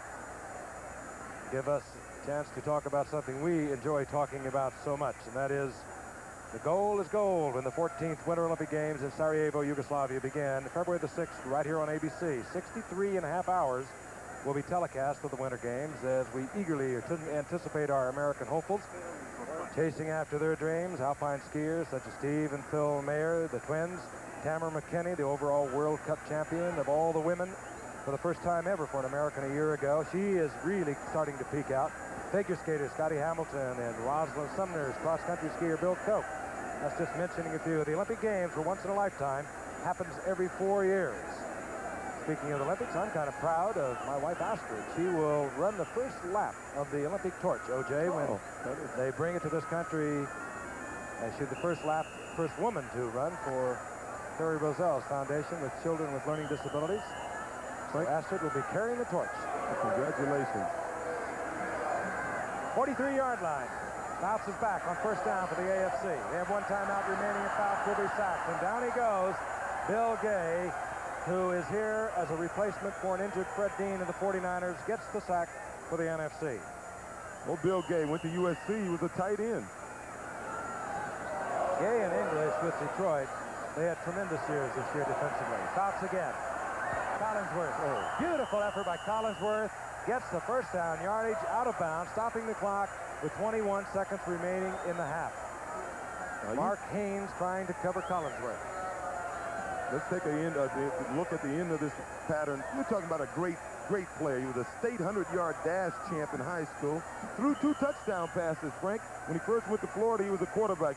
One was for 99 yards, which is an NC2A record. Who do you think he threw it to? Got me. One of them was Dave. Really? That's right.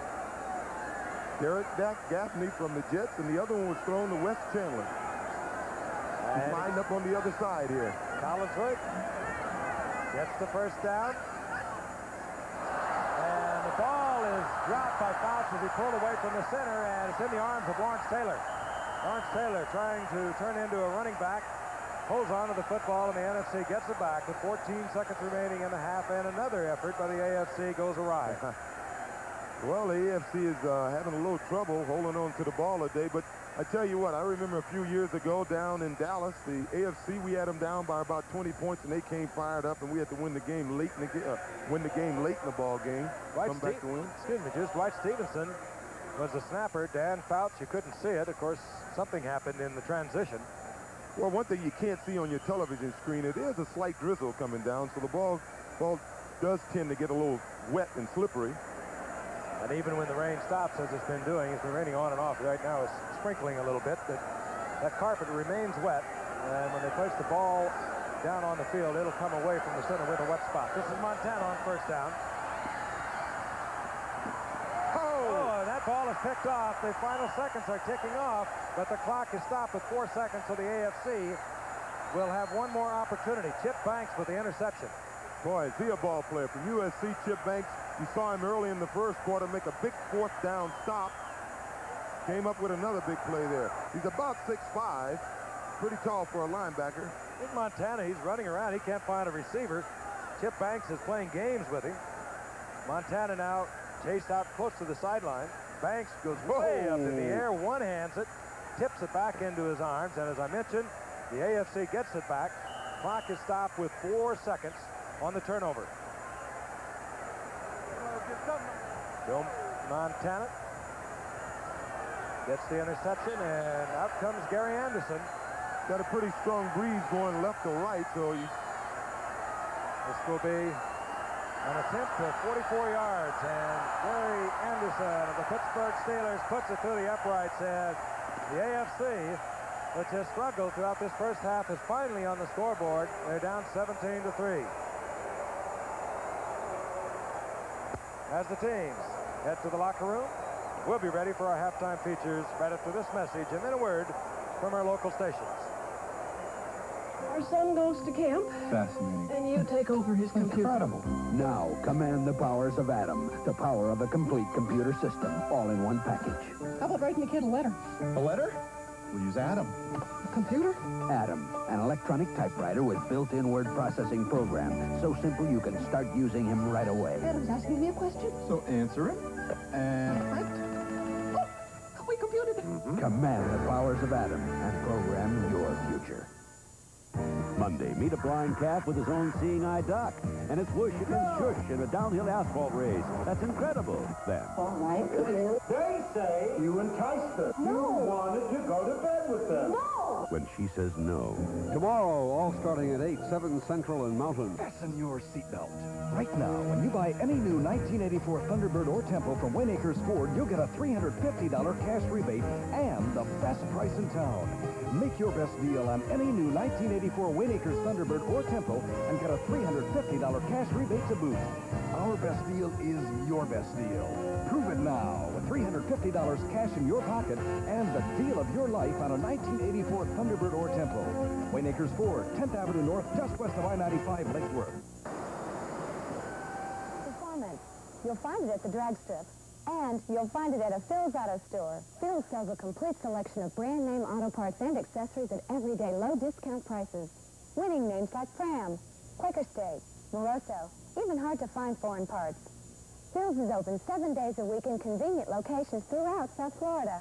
So no matter what strip you run on, when you need quality auto parts to get the job done, shop Phil's Auto Stores. Be a winner. WPEC TV 12.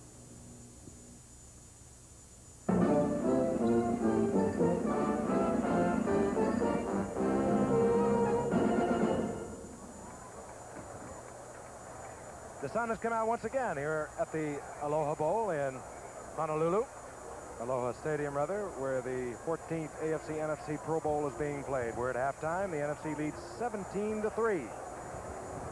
But a lot of great talent offensively for the AFC. They finally got on the scoreboard here on the final play, and we're going to be returning a little later on. They put on a spectacular halftime show here at the Aloha Stadium. But right now we're going to New York and rejoin Jim McKay. The formal presentation of the Sports Athlete of the Year.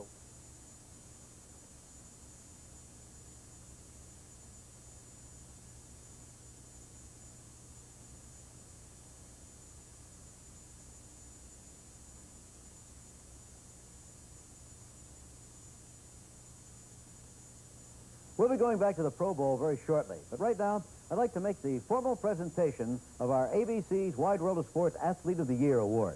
As announced on December 17th, the award this time goes to Australia 2, that doughty band of Aussies who ended the longest winning streak in sports by taking home the America's Cup. They really join a distinguished list of our winners. Our first recipient, runner Jim Beatty, in 1962. The 1968 Olympic gold medalist Peggy Fleming. Football and auto racing greats O.J. Simpson and Jackie Stewart, co-winners in 73. In 1974, the self-proclaimed greatest Muhammad Ali. Nadia Comaneci, winner of 3 gold medals in 1976. The miraculous effort of the Olympic hockey team in 1980. And Sugar Ray Leonard in 1981, to name just a few of the past winners. Now, this year's award to Australia, too, has a double significance, really. Not only did they win the America's Cup, they also ended the longest dynasty in sports history. It was in 1851 that the schooner America sailed across the Atlantic to compete in a race for the 100 Guineas Cup. After her victory, the trophy was brought back to the United States, and thus was born the America's Cup, the oldest and most important event in sailboat racing. The event had been won by the United States in every race held since 1851, the last victory in 1980 being achieved by Dennis Conner and the boat Freedom. This year's defender Liberty went out to a commanding 3-1 lead over the Aussies in this best-of-7 series. The Aussies came back to make it 3-2, and then in the 6th race, Liberty made a tactical error, not keeping themselves between the mark and their competitor, thereby letting Australia 2, skippered by John Bertrand and equipped with their mysterious keel, sail away with the race and tie the competition at 3 races each. In the final and deciding race, Liberty held an advantage again, 2/3 of the way. Once again, Australia 2 took advantage of a similar tactical error by Liberty and Dennis Conner. They outsailed the American crew, crossing the finish line the winners, thus ending the 132-year-old domination of the America's Cup by the United States. It was a remarkable achievement, one that gained worldwide attention. It was a celebration from Newport to Sydney and on to Perth, Australia. Prime Minister Robert Hawke all but called a national holiday in honor of Australia 2's victory. Back in Newport, John Bertrand, the skipper, was congratulated by his wife. And Australia 2's winged keel, designed by Ben Lexon, was finally unveiled.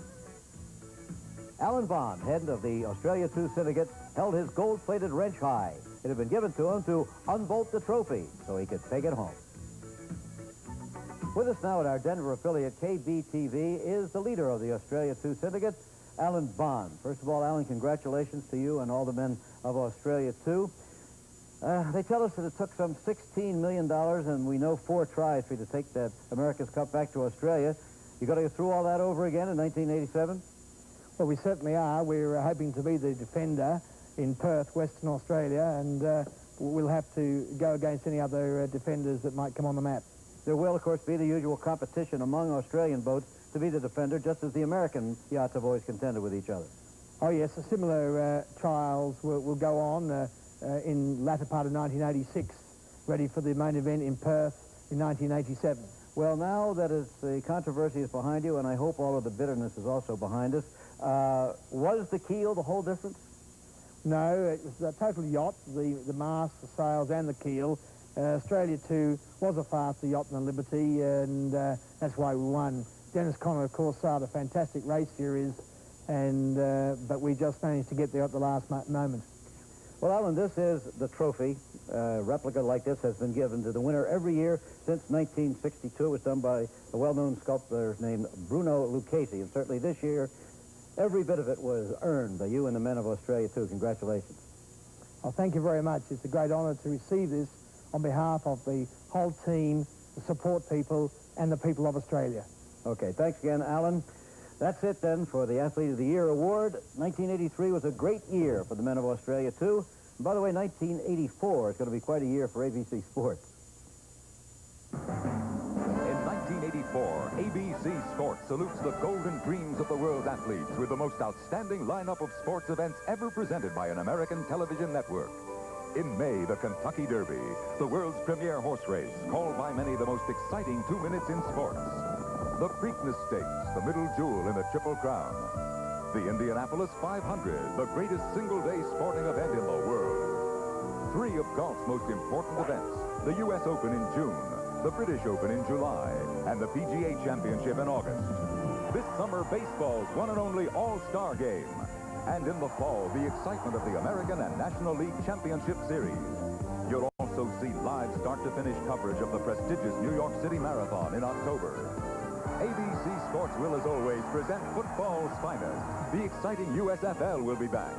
This fall, NCAA football culminating in the Sugar Bowl, the game that has determined the national champion 5 of the last 8 years. NFL Monday Night Football, the most successful sports series in primetime history, returns for its 15th season. And in 1985, ABC Sports will also present the biggest one of all, the Super Bowl. This year, you'll see greatness in our returning series as well. ABC's Wide World of Sports, the most successful anthology series in the history of television. The Professional Bowlers Tour, back for its 23rd season. The Emmy Award-winning outdoor series, The American Sportsman. And ABC Sports Beat with Howard Cosell, the Emmy Award-winning show highly acclaimed for its commitment to sports journalism. But perhaps our greatest achievement will be when ABC Sports joins the athletes of the world in pursuit of Olympic gold, as our Olympic tradition continues. It all starts February 6th, when we'll be bringing you 63.5 hours of coverage of the 14th Winter Olympic Games from Sarajevo, Yugoslavia.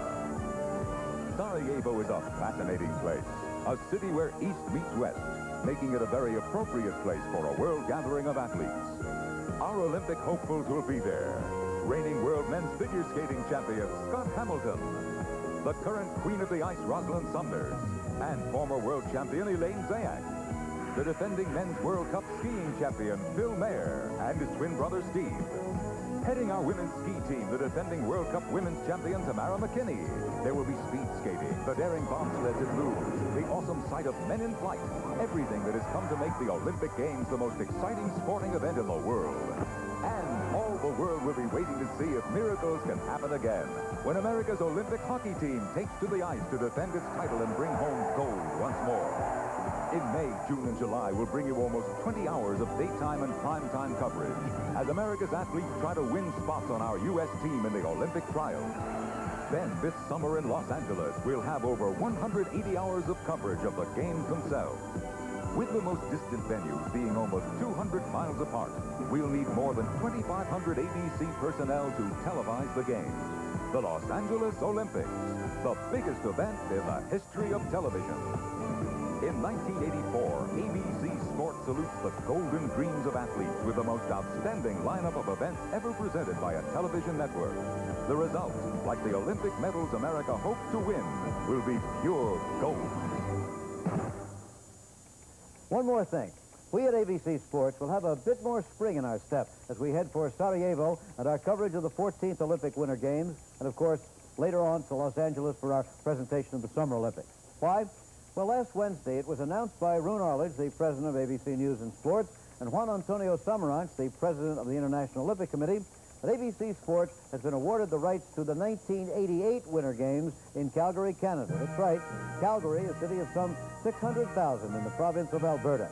We've been there in the past for the famous Calgary Stampede Rodeo and for a World Figure Skating Championship. It's a very much alive city, and the beauty of the surrounding areas can match anyone's mountain. So it'll be on to Calgary for ABC Sports and the Winter Olympics of 1988, which, by the way, will make 10 Olympic Games that ABC Sports has covered since 1964. First, though, remember, we'll be seeing you in Sarajevo as that ABC Olympic tradition continues. We'll be returning to the Pro Bowl in Hawaii after these messages. Each year, the National Football League and Miller High Life Beer honor NFL players who spend a great deal of their time off the field in charitable causes. To present the 1983 NFL Man of the Year Award, it is my pleasure to introduce Tom Shropshire, Senior Vice President of the Miller Brewing Company. On behalf of the Miller Brewing Company, I'm pleased to present this award to Rolf Benerska, the 1983 Miller NFL Man of the Year.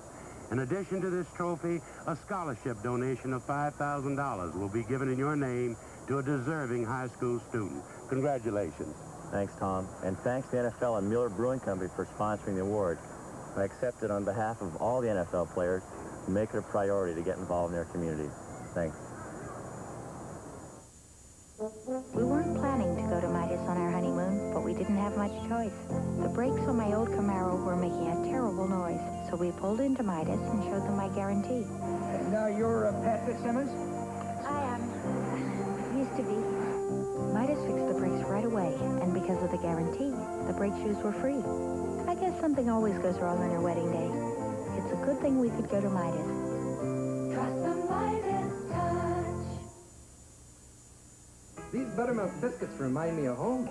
Why? Remember, whenever we'd have Kentucky Fried Chicken, Mom made biscuits for us?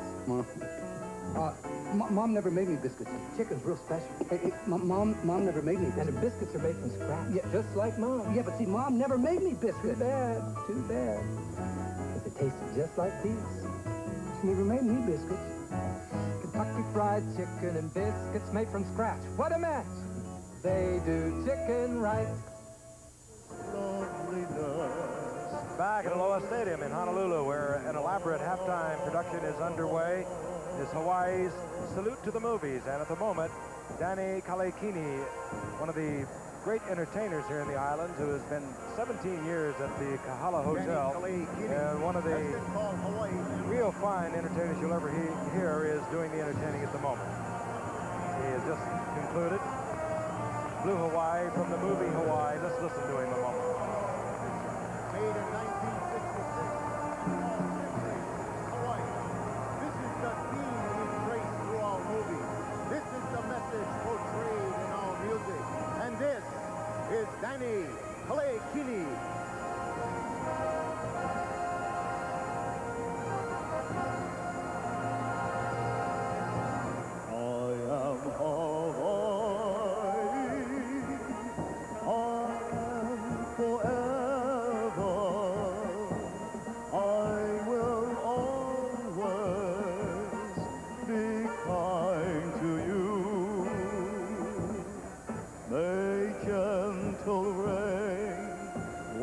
your cares far out to sea. Come, you dreamers, and dream with me. I am Hawaii. I am the flower with spring waters and chanting hours. Come, you lovers, come to forever. I am Hawaii. I bring you love. I am Hawaii. I bring you Hawaii's trip to the movies.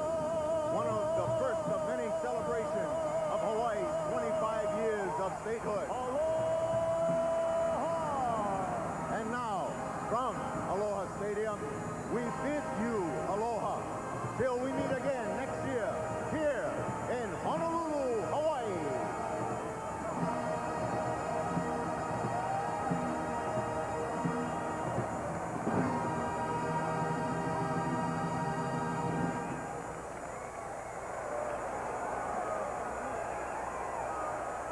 A spectacular halftime show, as we mentioned earlier in the game. The citizens here in the state of Hawaii are so behind this Pro Bowl, right from Governor Ariyoshi right on down to the committee that puts it on each year. It will continue for the next 4 years, at least, to the players' agreement that was reached a couple of years ago, and it will continue here in Honolulu. The players love it. It's special not only to the players, but their wives and their friends who come here with them. And as you can see, it is a spectacular showing. At halftime, the score here at Aloha Stadium, 17-3, the NFC over the AFC. And this ABC Sports exclusive is being brought to you by Volkswagen of America.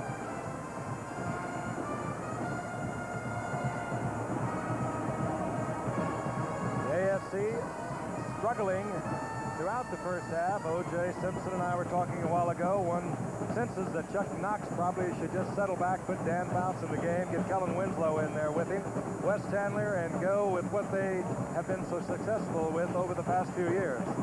They're 17-3, but they certainly, with all their talent, are not out of it. And the players will be coming back out onto the field in just a moment, and we'll be returning to Honolulu after this message from our stations. Tuesday, if they blow it, we'll show it on Foul Up. What is known as instant readiness. Bleeps. But I'm talking about personal contact in a... And blunders. Foul Up, bleeps and blunders right before Happy Days. Tuesday.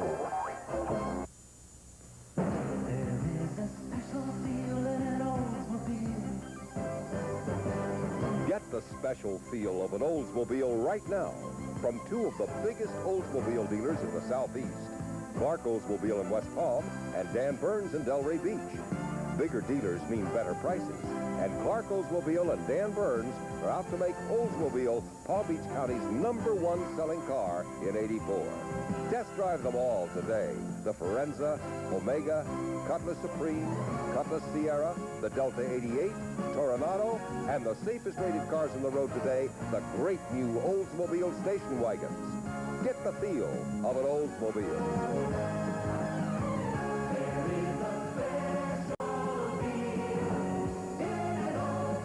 Test drive one today at Clark Oldsmobile in West Palm Beach and Dan Burns Oldsmobile in Delray.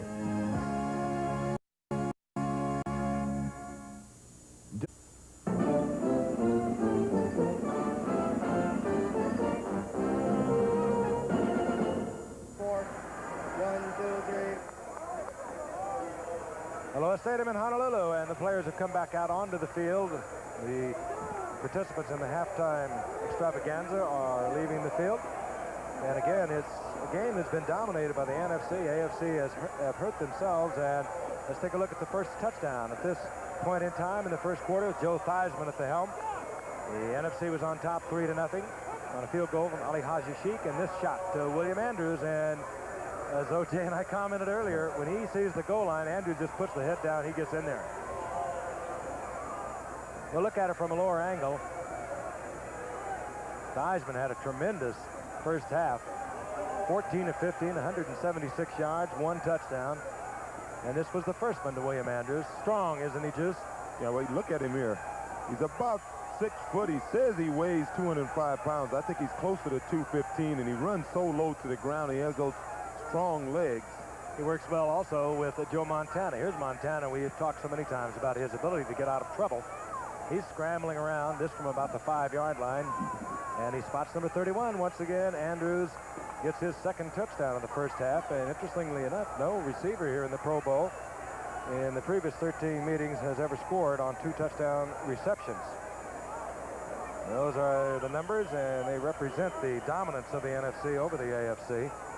247 total yards against the AFC's 124. Time of possession separated by about 5 minutes. NFC on top there also. 2 turnovers by the AFC, 1 by the NFC. And a few drop passes as the turnovers that hurt the AFC. But we're going to go down to Lynn Swan on the sideline with a pretty fair quarterback, Dan Fouts. Danny, you're behind by 14 points. How are you going to get back in the ball game? Well, hopefully we'll protect the quarterback a little bit better the second half and get our kicking game going. But we want to win badly. We want that extra money, and we have a little pride at stake, and I look for a good second half. Let's talk about mobility. You're not as mobile as the other guys. Is that the big difference so far? Yeah. Danny would like to say that is the only difference, but it's not. O.J.? Lynn, that's a good way to influence people and make friends. I noticed how Dan hung around after he asked that question. Why didn't you ask him another question, Lynn? Such as, why are you so slow? Yeah. Dan Fouts, we mentioned at the top of the show, had a very troubled season with injuries, and he will leave from the Hula Bowl, return to the mainland, where he will have surgery to have the navicular bone, a small bone between the wrist and the hand, removed. And it should not impair Dan Fouts. He's on the left hand, and it should not impair his future ability as the Chargers' great quarterback. We're about ready to get things underway again. Ali Haji Sheikh will kick off, and this man, hopefully for the AFC, will be on the receiving end. I think the AFC, they'll get back in it. These guys got a lot of pride, and actually they should be in the game. If Carson would have held on to a couple of passes, we'd be looking at a 17-10 game, and this first drive would be pretty important to him. Ali Haji Sheikh hits it up high. Greg Pruitt steps up to the 7-yard line and moves into the wedge. And when he moves into a wedge, he does it totally with abandon. And he gets to the 35. Sort of unusual for a special teams man, especially running punt and kickoffs back. Normally guys excel at that earlier in their career. It was in 1973 that Greg went to the Pro Bowl as a kickoff return man. Here it is 10 years later, and he's still in the game doing the special teams. It's somewhat unusual, and a credit to the condition he's been able to keep himself in.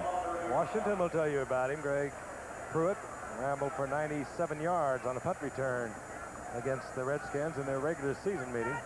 First down and 10. The quarterback is Dan Fouts for the AFC. They have the ball at the 35-yard line, and flags are down. There was movement. Fouts was trying to get it out to Chandler. The referee again, Jerry Seaman. False start, number 78, offense. Anthony Munez, the left tackle, the big left tackle, over in the left side, pulled out a little early. There are some big folks across that offensive line. Dwight Stevenson, one of the great ones at center from the Miami Dolphins, is in there. Ed Newman is to his right. Also a Dolphin, Chris Hinton, the outstanding rookie from Baltimore, the left guard. Munez, the left tackle. Brian Holloway of the Patriots at right tackle. Loss of 5, first down and 15.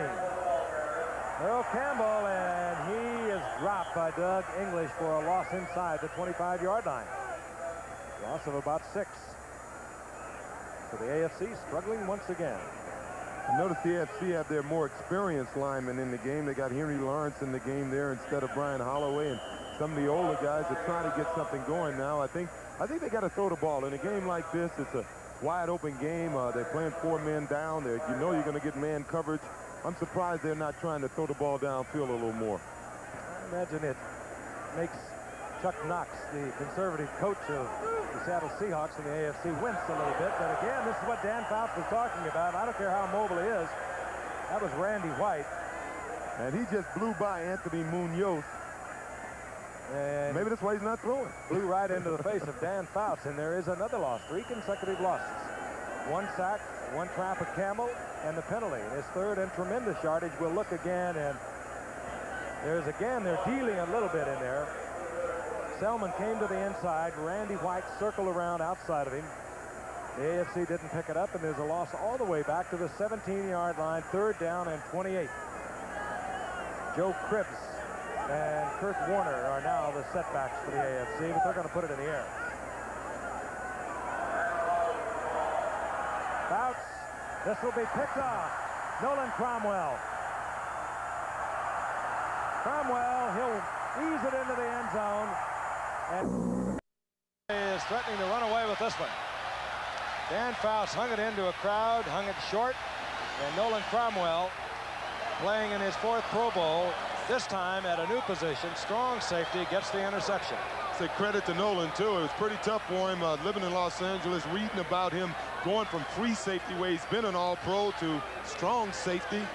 And he's done such a good job of it. The players respect the job he's done so much that they voted him to this game. I think on this play, he was playing like a free safety. He was just playing center field, and look again, what came to me. I think, again, that ball slipped, as we saw it earlier with Bill Kinney. The artificial surface here is damp. It's been raining on and off throughout the entire game. That ball was fluttering like a butterfly, and Cromwell took it in 44 yards for an NFC touchdown, and Ali Haji Sheikh once again adds the conversion point. So opening moments in the 3rd quarter, the NFC has moved out to a 24-3 lead. Here's Fouts again. He was getting pressured from Doug English, but not that much pressure. He's seen more. He's looking downfield, trying to spot Collinsworth coming across. There's English, just about in his face. And that ball came away with a tremendous wobble, came up short, and Nolan Cromwell took it in for an NFC touchdown. We'll be right back. Listen to these stuffy noses. Afrin doesn't have it. Dristan doesn't have it. Only Sinex has it. Ooh. That quick feeling of relief from instantly penetrating Vicks vapors, plus a powerful decongestant that opens nasal passages and allows you to breathe freely. Ah, complete relief. For hours and hours, Sinex gives you both instant relief Ooh. and complete relief. Ah. Vicks Sinex in regular strength and 12-hour extra strength. This is the moment. It's time Exercise. to start. Right. Start slowly at first, but start.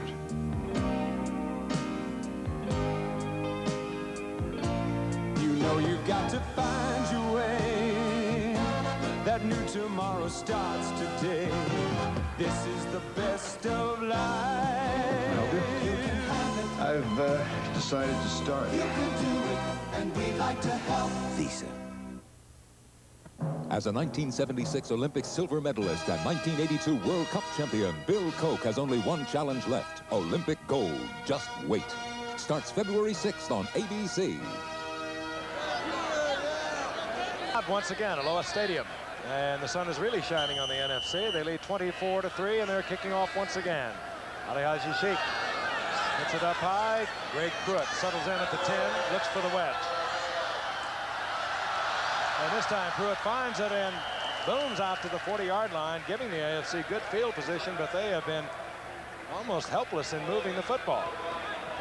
They are getting a lot of pressure on the AFC quarterbacks. We're going to pause 5 seconds and let our stations identify themselves. WPEC TV, West Palm Beach. Bill Kinney is the quarterback now. Dan Fouts moves over to the bench, and Bill Kinney of Kansas City comes in for the AFC. As I mentioned, good field position, his own 41-yard line.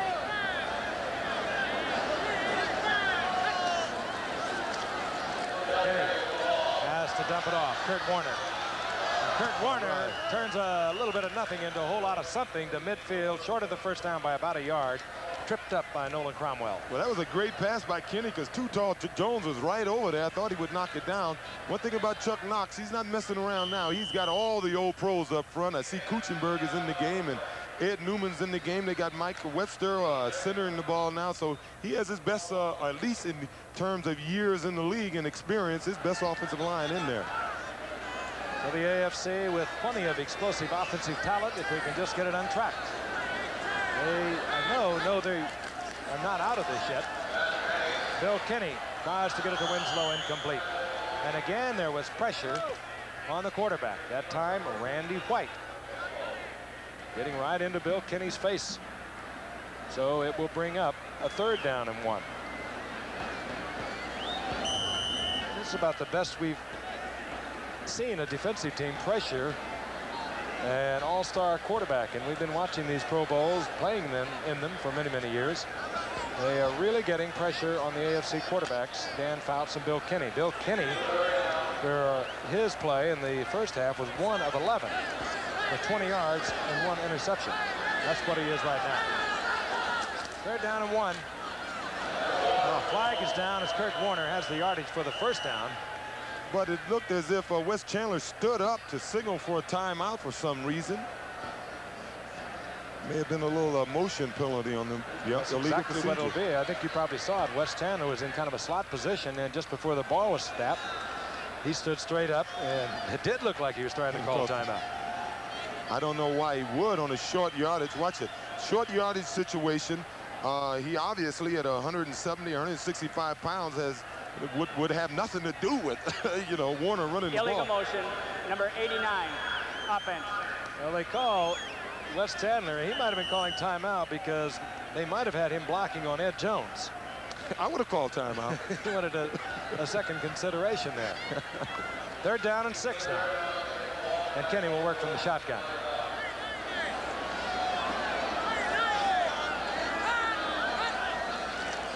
Movement again, but no flags. And this is Mark Duper. Super duper, who had that great 3/4 of a season with Dan Marino with Miami. Gets the 1st down for the AFC, and they get out of trouble. Let's take a look at this. He's running a simple pattern, but it's what he does with the ball after he catches it that is surprising. You know, they're supposed to be playing man coverage. It looks like the NFC has been going to zone coverage. Not that they're supposed to. It's sort of an agreement that they would. But watch this. This is pure speed. He almost ran through there through pure speed. I wonder if they agreed not to pick because he got a pretty nice one. At the 36-yard line. 1st down, AFC. Warner. Kurt Warner shakes a lot of hips. Gets about a yard as Lawrence Taylor is there. Well, one thing they're doing, you see that play was an I formation play. They were running what we used to call a 26. It's a slow developing play to run off tackle, and that's good if you're playing for a team that has time to establish an outside game or an inside game. In a game like this, when there's no real trends, you should run plays that get to the hole fast.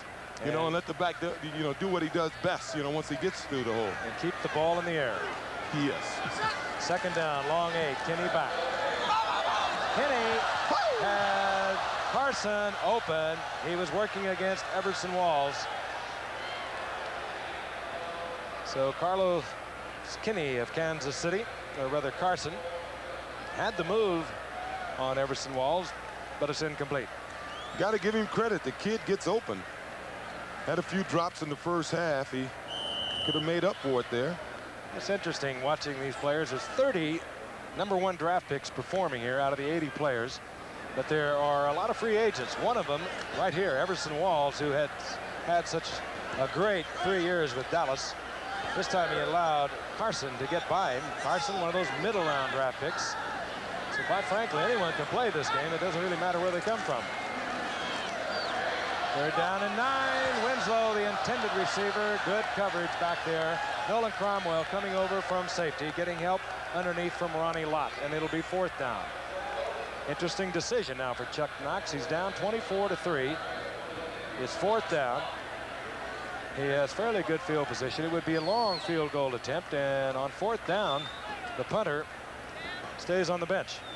Oh, I don't blame him. They're not going to worry about it tomorrow too much. They're trying to have fun. If they're going to have a chance of winning this football game, they got to get on the scoreboard. And you're not going to get on the scoreboard punting the ball. We had a quick look at Chuck Knox. He's only won everywhere he's gone. 4th down. AFC needs 9 yards. Kinney. And in and out of the hands of Ronnie Lott, the intended receiver, Kellen Winslow. Lott was all over Winslow. Really no chance for the completion. And Lott perhaps almost made a mistake in intercepting that ball. He would have lost about 10 yards on it. He went for it. I think he still wish he'd have caught it. He was looking for 6 points. So the AFC has turned it over once again, and the NFC will have good field position. They'll be at their own 35-yard line. We have 10:43 remaining in the third period. Budweiser salutes the coaches and trainers of the 1984 U.S. Olympic team. And a good follow-through. Clean, Judy. Fight it hard. Don't let me catch you. Don't let me catch you. A couple runs, bring it back. Running it off. That should give you a little bit quicker time through the gate. Not so good, Gary. We'll get him tomorrow. Good extension. Head up. To the U.S. Olympic coaches and trainers, the team behind the team, this Buds. Before you buy the new Michelin XA4 all-season radio, remember this. Every XA4 has 20 million miles of testing behind it to prove it performs like a snow tire, and like a tire designed for the rain, and like a great handling highway tire, and to prove it keeps on performing mile after mile after mile. After 20 million miles, the Michelin XA4 proved it had nothing left to prove. Michelin, because so much is riding on your tires.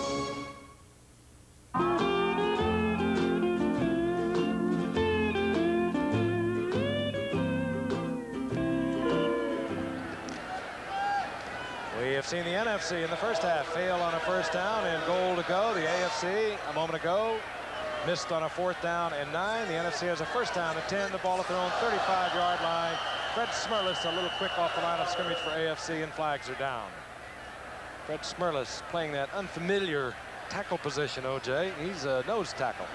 And one of the best there is, he and Baumhauer. Number 76, defense. I think the defense has not played too bad here, and once again, they got a lot of pride down there, and they're a little upset. They know they have to make something happen if they're going to get back in this football Encroachment. game. Number 76, defense. In case we didn't hear the first time. 5-yard walk-off. Down remains the same. 1st and 5 at the NFC's 40-yard line. William Andrews, single setback for the NFC. And a shot intended for Roy Green by Joe Theismann, incomplete. It'll be 2nd down and 5. We mentioned the 4 new inductees into Pro Football's Hall of Fame. Here's another one, and truly a great one. Charlie Taylor spent all of his 13-year career with the Washington Redskins, set the NFL all-time reception record, 649 passes he caught, nearly 10,000 yards, 79 touchdowns, came up as a great running back from Arizona State, converted to a wide receiver, and truly one of the best. Here's Lynn Swann with Charlie Taylor. Charlie, Hall of Fame, with all the catches, a great stat. Is it something you get by getting great stats, or is it more than just that? Well, I think it's a combination of both, Lynn. Yourself know that you have to be great in both aspects. You have to have the stats, and you also have to have endurance. When you look at the receivers that are playing today, how do you evaluate them? Well, I work with a couple of fine receivers, and Charlie Brown and Art Monk, and I tell you what, they're as fine as you were and as I was, and this is great. I think the players are even better today. With all the great achievements you have accomplished personally, how does a Hall of Fame fit into it? It sort of caps everything off. You know, a great player playing in this game needs something to cap it off, and this is the cap for me. Congratulations to you. Thank you. Frank? Charlie Taylor will go into the Hall of Fame as we watch Eric Dickerson over the right side. The NFC picked up their first down, and that was a 1st down and 10 from their 47. Dickerson gets about 7 out of it. Boy, did he accelerate, does he something. Charlie Taylor, Willie Brown, Mike McCormick, Arnie Weinmeister. They were announced yesterday as the newest inductees into Pro Football's Hall of Fame. We've heard from Willie Brown, Charlie Taylor, Mike McCormick, and a little later on, we'll be checking in with Lynn and Arnie Weinmeister. 2nd down and 3. Theismann back once again, little play action. Theismann, great ability to move around as he did just there, and he gets the ball to Green Bay's tight end. That's Paul Kaufman. He's to the 35-yard line, and another NFC 1st down. Now, Kaufman, you know, he has a reputation of not being too fast around the league, but if you look at his average per catch compared to Winslow or Christensen's, he averages about 15 yards a catch, while the other 2 guys average about 13 yards a catch. So he gets the most out of his lack of speed. He's another one of those free agents I mentioned a moment ago. 54 receptions, 11 TDs. And the NFC on 1st down goes to the air once again. Theismann looking deep. He wants his prime receiver, Charlie Brown, is incomplete as Gary Green was hovering right in the area defensively for the AFC. Gary Green was a little lucky that time. Let me tell you, Charlie Brown disguises the fact that the ball is coming probably as well as any receiver in the game. See, Gary Green, who was not watching the ball, could not read Charlie Brown to tell if the ball was there. You won't see that Charlie often. should have caught it. That went right through his fingertips. Second down and 10. 8:33 remaining in the third quarter. NFC had this at 17-0 at one point. AFC answered with 3 points, final play of the first half, and it is now 24-3 NFC, and William Andrews over the left side. And he'll lose a couple of yards. Big Joe Glecko is in this game as a defensive end. Much like Nolan Cromwell, they moved him to tackle, and the players around the league thought he did such a good job, they voted him into the game again. Well, what a marvelous comeback for Joe Glecko from that injury in this early going of the season of '82. He struggled and struggled, worked and worked, and he has got himself back to all-pro potential and capabilities once again. We got a third down and long now for Joe Theismann. And Theismann works it underneath. William Andrews. Andrews has another NFC first down, and Andrews is having himself a day. He's had many of them. If there's an MVP in this game, and we're voting right now, it'd be close with him and Theismann, but I think he may have a slight edge. Take another low angle. He's running a little cross pattern. Both the backs came out of the backfield. Dickerson came around the right side and went left, and Andrews did the opposite.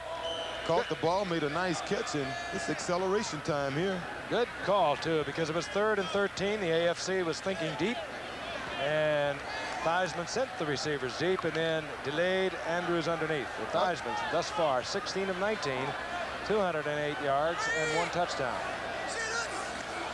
Payton, Walter Payton. Oh, great play. Payton upended Chip Banks. Chip Banks once again, who made that big play in the first half on a 4th down and goal to go at the 2. Well, you know, you look at the plays that the NFC is running and when they're calling the plays, and I think that could be a tribute to the fact that Bill Walsh, his philosophy of offense is more suited to a game like this. He plays wide open football, and in a game like this, you pretty much have to play wide open football, and he's able to communicate an intricate offense pretty simply. As opposed, really, to Chuck Knox, who has been just almost as successful, I guess, in the sense that he did not reach the Super Bowl as Bill Walsh did, but Chuck Knox likes to ball control it. He likes to play the high percentage. And he really doesn't like to throw it if he doesn't have to. Yeah, his game depends with a lot on emotion. All right, this should be Eric interesting. Dickerson. And Kenny Easley, one of the fine tacklers in any man's secondary, makes the stop on Dickerson, open field. Dickerson very close to another first down, perhaps a yard short. Well, he ran away from Gradis Shaw and Chip Banks then. He didn't gain many yards, but once again, I'm talking about overdrive. Any other back would have gained about 4 or 5 yards at that time. Sheer speed enabled him to run by 2 guys, and he couldn't break it all away. But for a guy his size and with his speed, that's why I think he may be the premier back in football today. He did some amazing things, didn't he, this year, O.J.? And he has the coach for it. That's something that's very important, too. He has the type of coach who's going to set up the offense for him to get the maximum out of it. That's for Herschel Walker and Marcus Allen listening. I know you guys will do a good job, too. Third and short, and Joe Theismann fires it into James Lofton. And I think that ball will go to young David, his newborn baby from last night. I think his baby has a present. David and Beverly. Now, hopefully they're looking in. Little David born last night to James and Beverly. And what a fine pass by Theismann. Yeah. Gary Green was in about as good a position as you can get without pass interference. That's Theismann's 18th completion, and that breaks the Pro Bowl record set last year by Dan Fouts. Theismann puts it down. Ali Haji Sheikh puts it up, and the NFC is running away with this one. 31-3. The NFC dominating the AFC here in the annual Pro Bowl in Honolulu. Working hard when the heat is on could mean perspiration odor. Right Guard antiperspirant helps stop wetness better than the leading spray, as it kills the bacteria that can cause perspiration odor.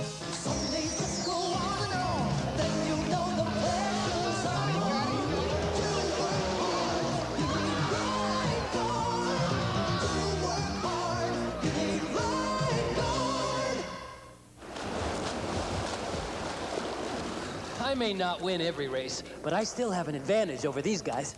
I use the Gillette Atra. They don't. It has the advantage of a pivoting head. Atra is better than twin blade razors that don't pivot. See? They don't always stay on my beard, but my Atra pivots to keep both blades on my beard longer. So I get a better shave.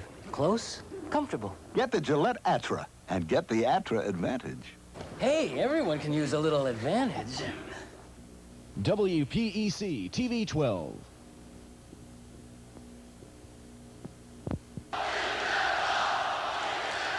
Well, the enthusiasm is still here at Aloha Stadium. Fans are chanting they want to come back.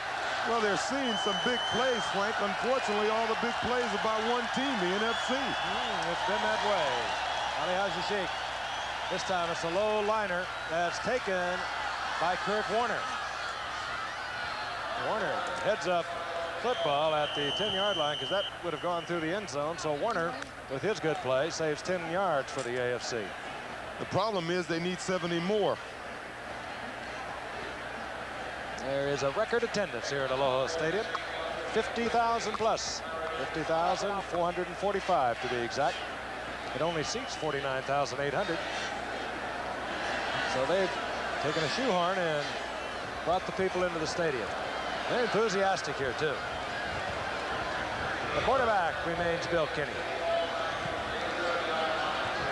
And again, the pressure on the quarterback. And this time, wheeling around is Doug English. That's his second sack of the game, and he's been involved in a couple of forces. Well, he just blew by Bob Kuchenberg that time. Kuch is a little upset. Kuchenberg has been in this Pro Bowl as a guard and a tackle. He came in this time as an alternate. He does the snapping. Kuchenberg this year replaced an injured John Hanna from New England who couldn't make the game. I mentioned earlier Bill Kinney replaced Dan Marino of Miami. Henry Lawrence replaced Marvin Powell at tackle, and Ray Claiborne replaced Louis Wright at cornerback. Those were the changes because of injuries. Second down and 15 for Kinney. Up in the air and is free. So it'll be third down and long.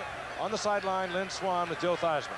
Okay, Joe, congratulations. You set a new completion record here in the Pro Bowl. Oh, Jesus. You've got a lot of time to throw. Combination of your mobility and your offensive line blocking? I think it's the offensive line blocking, plus it's the quickness. You know, Coach Walsh has a system that is similar as far as quick releases go with Joe Montana. It really complements what I do. I don't like to hold it very long back there, and as it turns out, everything that we're doing real quick works out well. Is the NFC up a little bit more for this game than the AFC so far? I don't know. I think we got off to a good start. You know, it reminds me about a week ago. When you get off to a good start, things start to move for you. Our defense has played great, got us great field position. The guys up front just seem really relaxed and moving along. I don't know whether it's up, but I'm sure glad that it's here. It's fun out there. Listen, I want to say a special hello to my little boy Patrick at home and Joe and Aim. It's good to see you. Someone else out there knows I say hello too. Oh. Thanks, Lynn. On a third down and 15, Randy White, this time against Bill Kinney. So the defense is continuing to pressure the AFC quarterbacks. Both. I think next year, watch this, another stunt we're seeing here. I think next year the AFC is going to make a rule, well, no blitzing as well as no stunts by the offensive line. As you can see, it's happening over there with Leroy Selma and Randy White. They're running stunts over there, and they're really using the guys that they're playing against. Yeah, they're doing that against all-pro veteran offensive linemen, and they are getting away with it time and time again. That brings up fourth down. Camarillo to punt. Deep is Billy Johnson. This time Camarillo hangs it long and high. And here's Billy Johnson. And down goes Johnson, Todd Christensen, and you won't see him on many special teams for the Raiders, but he was down there to make the stop. 46-yard effort by Camarillo, a 4-yard return by Billy Johnson. We have 5 minutes remaining in the third quarter.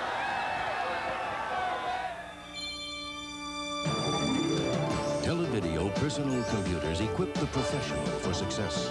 Because Televideo's innovative design produces powerful, sensibly priced computers that communicate with one another and grow as rapidly as you do. Televideo, personal computers that equip you to attain that most coveted objective, a business boom. Televideo personal computers. Get in on the boom.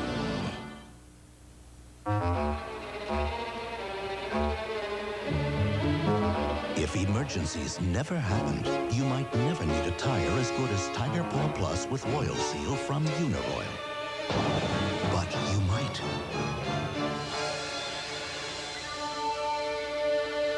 reassuring protection of Uniroyal technology.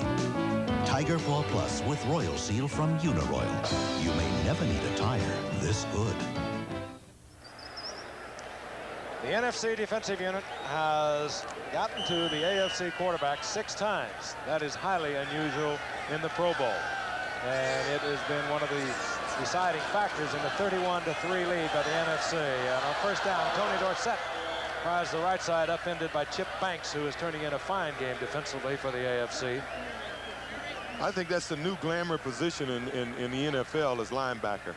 If you don't have the great linebackers, you can't play in this league today, and there's some great ones here today. The 3-4 has really stimulated it, too. They're really great athletes. These linebackers who play now are usually 6'2", 6'3", and about 235 to 240, and they are superb athletes. They can move so quickly, and they can step up and play almost like a defensive end. They can come on the blitz and be effective. They can run over a back who tries to pick them up. And I agree with you, Juice. It is the glamour spot now in pro football defensively. Walter Payton on second down and 11. Well, it's funny there. I just saw Ted Hendricks, who had Walter, and when Walter took off of him, he really didn't chase him. I think Ted is still hurting. He had some lower stomach pull problems, muscle problems, and I don't know if he should be out there right now. You know, I should point out that myself. They only used him, as I recall, the Raiders on running situations. Whenever a passing situation came up against Washington, they'd take him out. And he is coming out right now. I tell you, one of the reasons Theismann's having a good game is, one, his ability, and the guys are getting open, and the offense is suited to him. But normally, if a guy is having this good a game, you'd start blitzing him, and you can't blitz him in this game. That's another reason I'll get to in a minute. On 3rd and 4, and Theismann tried to get it into Walter Payton, and good defensive play. McElroy and Claiborne were both there. I think another reason is where both of the coaches sort of agreed that they would play a lot of man here. I think the AFC have man players, and they're playing a lot of man defense, and the NFC is playing a lot of zone. And I would think in a game like this, when the quarterback hasn't worked with the receivers a lot, it's easier to play against man. Here's Birdsong of the Cardinals. Greg Pruitt, you saw a moment ago, has settled in for the ASC at about the 17-yard line.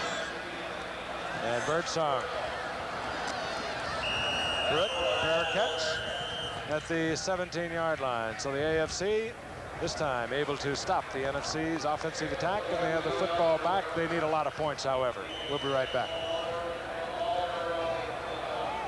Last year, this tough Ford 4x4 pickup clawed its way up this monster mountain of boulders. And here's the 84 Ford 4x4 about to climb the same mountain, but this time with a 3,500-pound competitor on its back. Ford has a 6.9-liter diesel, the most powerful diesel engine you can get in a pickup. Only Ford has independent front suspension.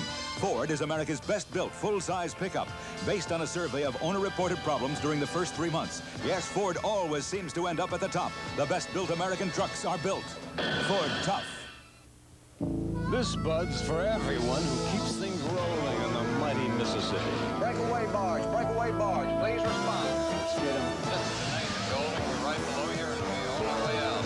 I'll come around on the port side bumper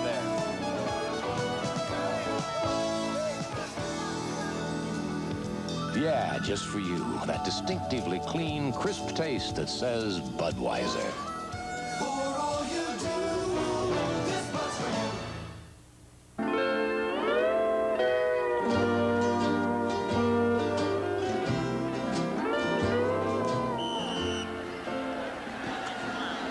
4 minutes remaining in the third quarter. The AFC has the ball back. They have it at their own 18-yard line. Dan Fouts is back at quarterback for the AFC. And Fouts gets it to Collinsworth, and Collinsworth has the first down out near the 28-yard line. This Collinsworth, who had the best year of his young career, 66 receptions this season, 17-1 average. The second-round draft pick, we talked about him earlier, a fine athlete. Schoolboy sprint champion down in Florida. All-state basketball player. At the 29-yard line, the AFC has the ball. Collinsworth thus far, 4 receptions today, 64 yards. Kurt Warner. And Warner has been doing that all year long. It looks like you have him behind the line of scrimmage, and he runs so low to the ground, OJ. He did a good job there. Once again, these defensive linemen for the NFC are the best there is. And if you're going to block them, you're not going to block them long. So I think it would behoove the AFC to go to split backs and try to get those quick hitting plays and not those slow developing plays. But actually, they should be throwing the ball at this point. But he is ideal for Chuck Knox's offense. He keeps it alive. He'll pick around with 3, 4, 5 yards a pop. On second down and 4, bounce back and in trouble again. And down he goes. Randy White will be credited with the sack. It was a big Dave Butt set it up again. Here's a guy who was sick all night. I think they got to find a way to give him a touch of the flu before every game next year. Fire him up in Washington. Oh, he was fired up this year. That's why he's here today. There's a loss now of about 4 yards, so it'll be 3rd down and 9 for Dan Fouts. Joe Cribbs comes in offensively for the AFC. Good receiver out of the backfield, as I mentioned before. 7 sacks. That ties the Pro Bowl record for sacks on a quarterback, and we've got a lot of time to be played. Oh, boy. We just broke it. Bounce down again and again. Randy White was in there with his teammate Ed Too Tall Jones. Well, I'm not an offensive line coach, but if I was coaching this team, I'd tell the guys that don't drop back. They got to take these guys at the line of scrimmage because they're running, they're dealing, and they're running stunts up front. I mean, they're doing a job up there. But they see that all year, OJ, except they see it with another teammate. Well, it's easier for a defense to do it because you know what you're doing. It's the offense making that switch that is difficult to do, and the AFC's offense is not making a switch. Tackle a guard to center. Yeah, we could get Lynn to talk with Dan Fouts again, get it worked out. I want to see Lynn talk with one of those AFC offensive linemen to try to figure out what's going on. Billy Johnson. Billy Johnson. And Johnson back to the 33-yard line. Gary Green stopped him there. It'll be 1st down for the NFC. Reminder, next Saturday here on ABC, the Pro Bowlers Tour. Of course, at 3:30 Eastern Time, followed by ABC's Wide World of Sports.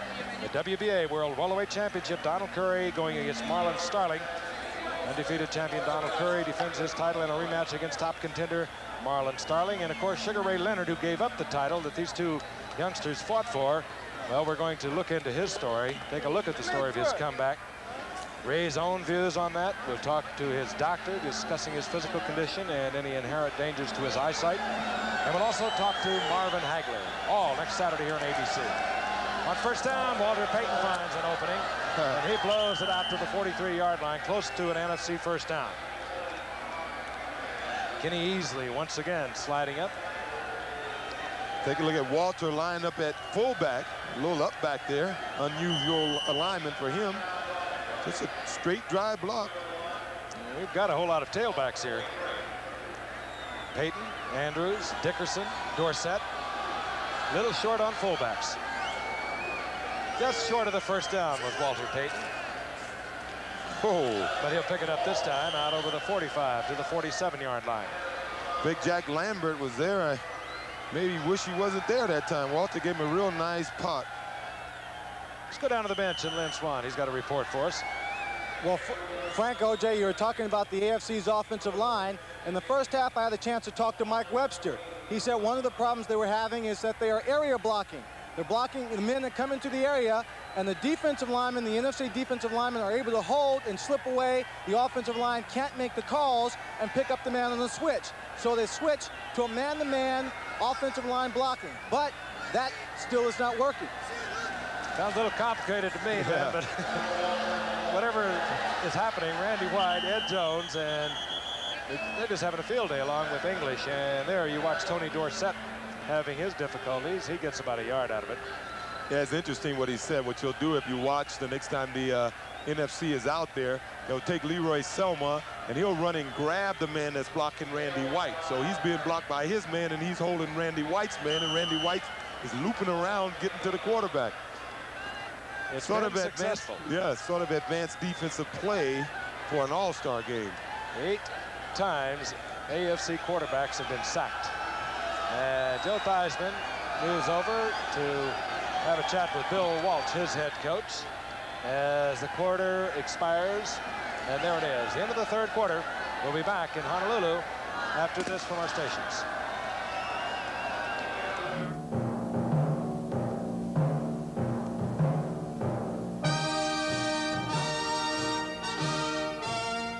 Winter Olympic Games, where once in a lifetime happens every 4 years, begins February 6th on ABC. The Erie Canal that linked mid-America to the port of New York took 8 backbreaking years to dig by hand. That kind of determination made this country grow. Today, I see that same determination in hundreds of small to mid-sized companies whose new ideas, new technologies, and new jobs will continue to build America. At First Jersey Securities, we specialize in discovering emerging growth companies for today's investors with vision. First Jersey Securities, come grow with us.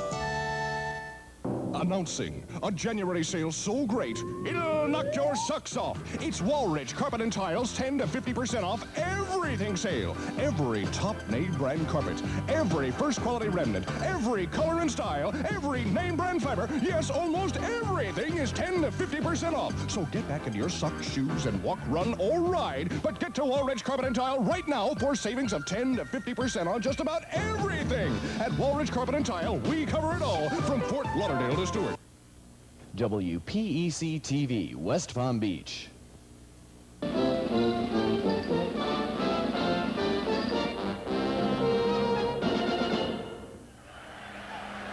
festivities continue here in Honolulu for the Pro Bowl game.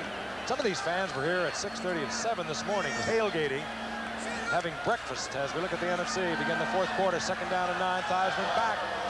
Tony Dorsett put one hand up. That wasn't enough. It'll be third down and 9. I think he knew that Hendricks and Claiborne was there, and he was saying, why? We're up 31-3. Why should I catch it? Let's take a look at the stats from the third quarter.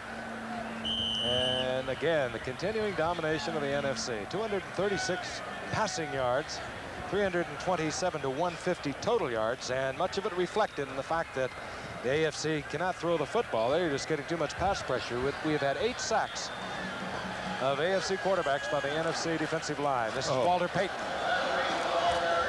And Payton, little but oh so strong, carries the tackler, Lester Hayes, for an extra yard or 2, and a flag goes down.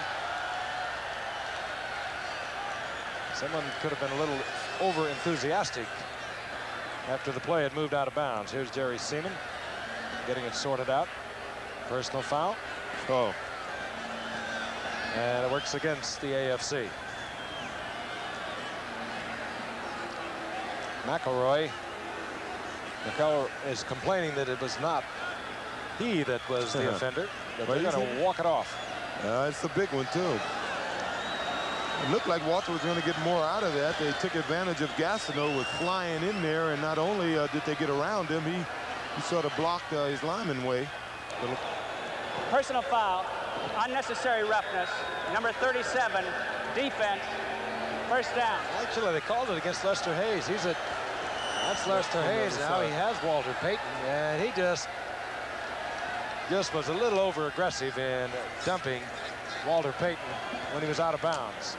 So the NFC has a first down at the 30-yard line of the AFC. William Andrews and Walter Payton, the setbacks. Hey, Theismann goes down. No fumble. This time it was Joe Klecko. And I didn't notice, O.J., whether the AFC was starting to deal with their tackle and defensive end or not. But they did. It wasn't with their defensive end because Gastineau came straight upfield. If it happened inside. See, they're playing one-on-one. I think they're playing by the more conventional rules of the All-Star game, and the NFC is just having a little more fun. I think they may have spent a little more time concentrating in practice. Let's restate those rules, though. There's nothing wrong with dealing at the defensive line. They have to play a 4-3. They can roll to the strong side in the zone. That's the only zone coverage they can use, and the middle linebacker must drop weak. Second down and 18. Walter Payton, one-man screen. And Walter Payton taken from behind by Rod Martin. And that high stepping may have slowed him down somewhat. And all right, I like this. He got some action going. That's Howie Long involved there.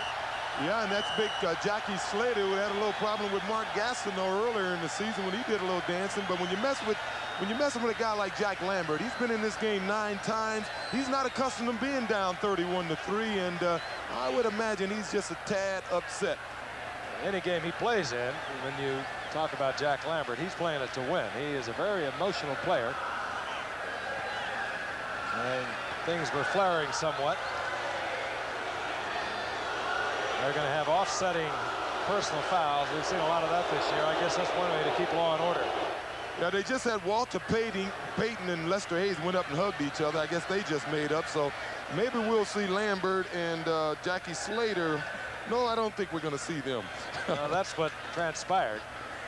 And Jack Lambert took umbrage over the fact that I guess it was Kent Hill was also involved in there, along with Jackie Slater.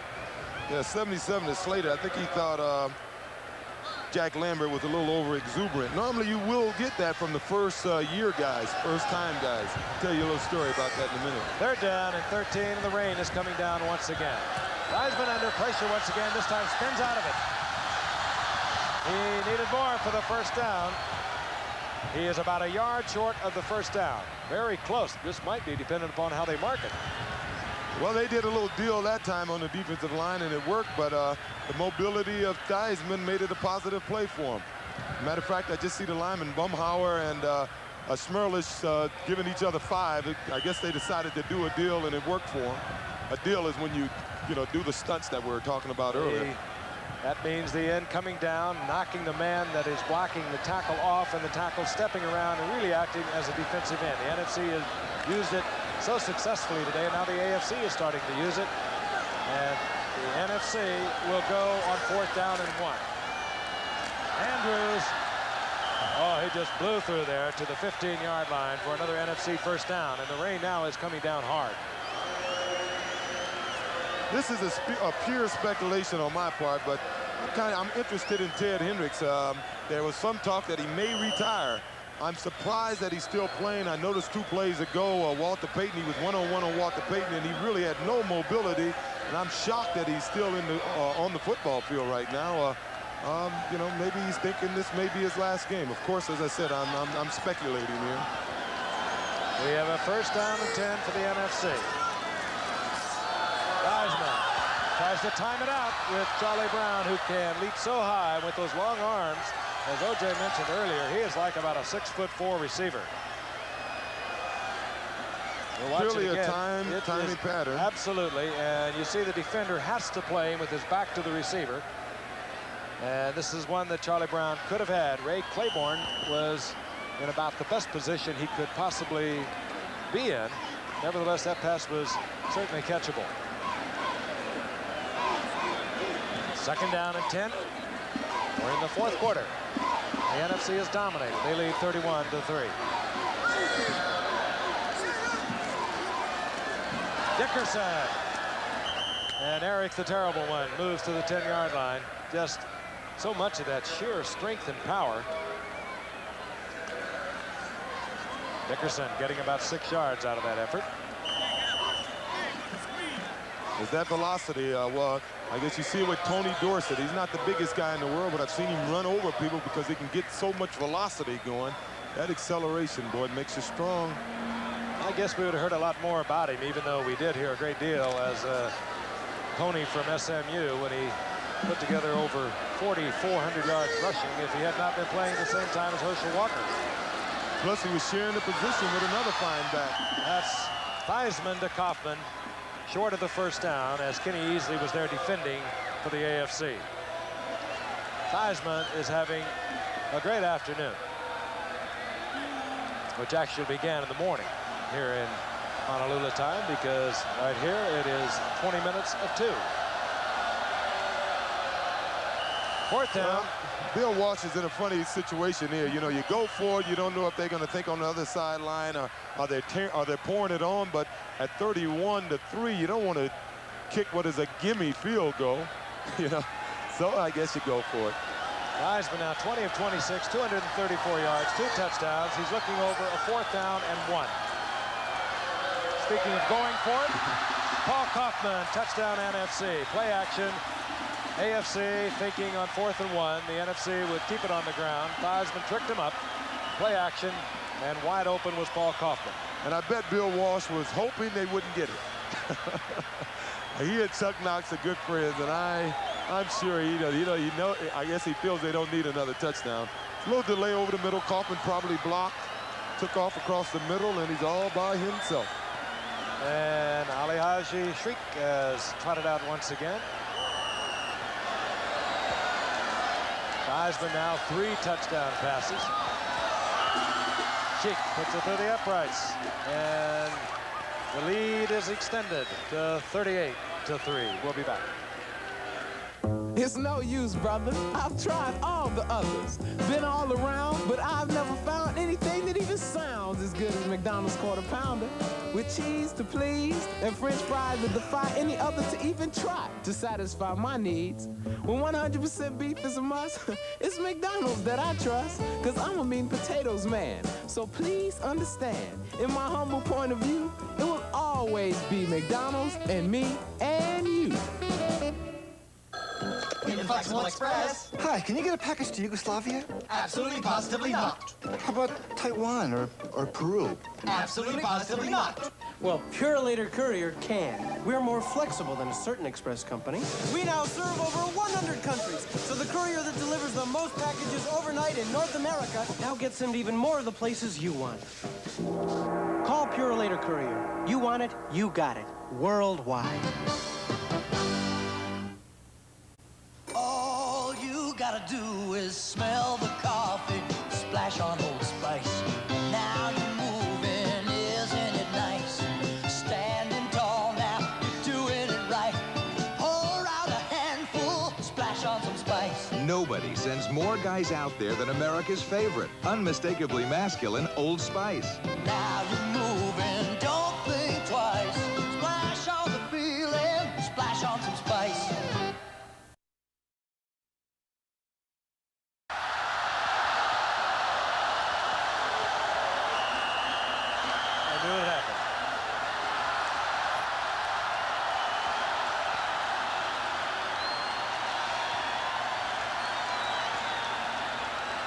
Well, we're back at Aloha Stadium. Watch this. A moment ago, Greg Pruitt from the end zone hits the gap, opens beautifully, and he just about broke it off. And then watch what happens, as it so often does when you're out of control. Look who it is, 56, Lawrence Taylor. He strips the ball, and the NFC recovers, and they have the football back at their own 38-yard line. Say, what else is new today for the AFC? Things have not gone their way from the opening moments of this game. And Joe Montana comes back onto the field to quarterback the NFC. A little more than 11 minutes remaining to be played. And tippers have begun to flare just a little bit here.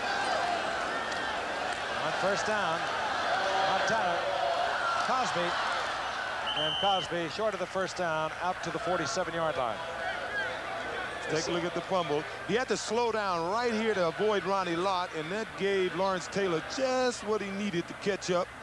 Lawrence Taylor, forever hustling, caused the fumble, something he's done a lot for the Giants over the last few years. Well, you hit it right on the head. He never stops hustling. He played one of the great games I've ever seen a linebacker play in the Giants' final game against the Washington Redskins. And Lawrence has got all of his soap opera problems worked out with the other league, and that was a unbelievable situation that developed, but he's got that all worked out again. Second down and 1, and William Andrews left it there for a moment. He promptly plops on it. So the NFC maintains possession. It'll be third down and about 2 now. I tell you what, this is an unusual year. When I played in the Pro Bowl, one thing we would always do, I recall my first or second game, Larry Little and Art Shell and Gene Upshaw would come up to me and say, hey, look out for the first-year player. That year, the first-year player on the defense was Jack Youngblood, and I think on the first time I carried the ball, all of a sudden the guy just about tears my head off, and he's wiggling all on top of me. I'm on the ground. I look up. It was Jack Youngblood, you know. This year, you got 33 first-timers, so it expected that the game would be a little emotional. I didn't check, but I think that's the most that I can certainly recall. This is Walter Payton. He knew where he had to be for a first down, and he's up there very close to it. I think he might have it. I remember looking at Jack. Jack was looking down and said, Jack, give your boy a break here, man. You know, we're just having fun out here. It starts off that way. And again, I'll remind you, they are playing for $5,000 difference. The winning players and coaches get $10,000 for this game. The losing players and coaches, $5,000.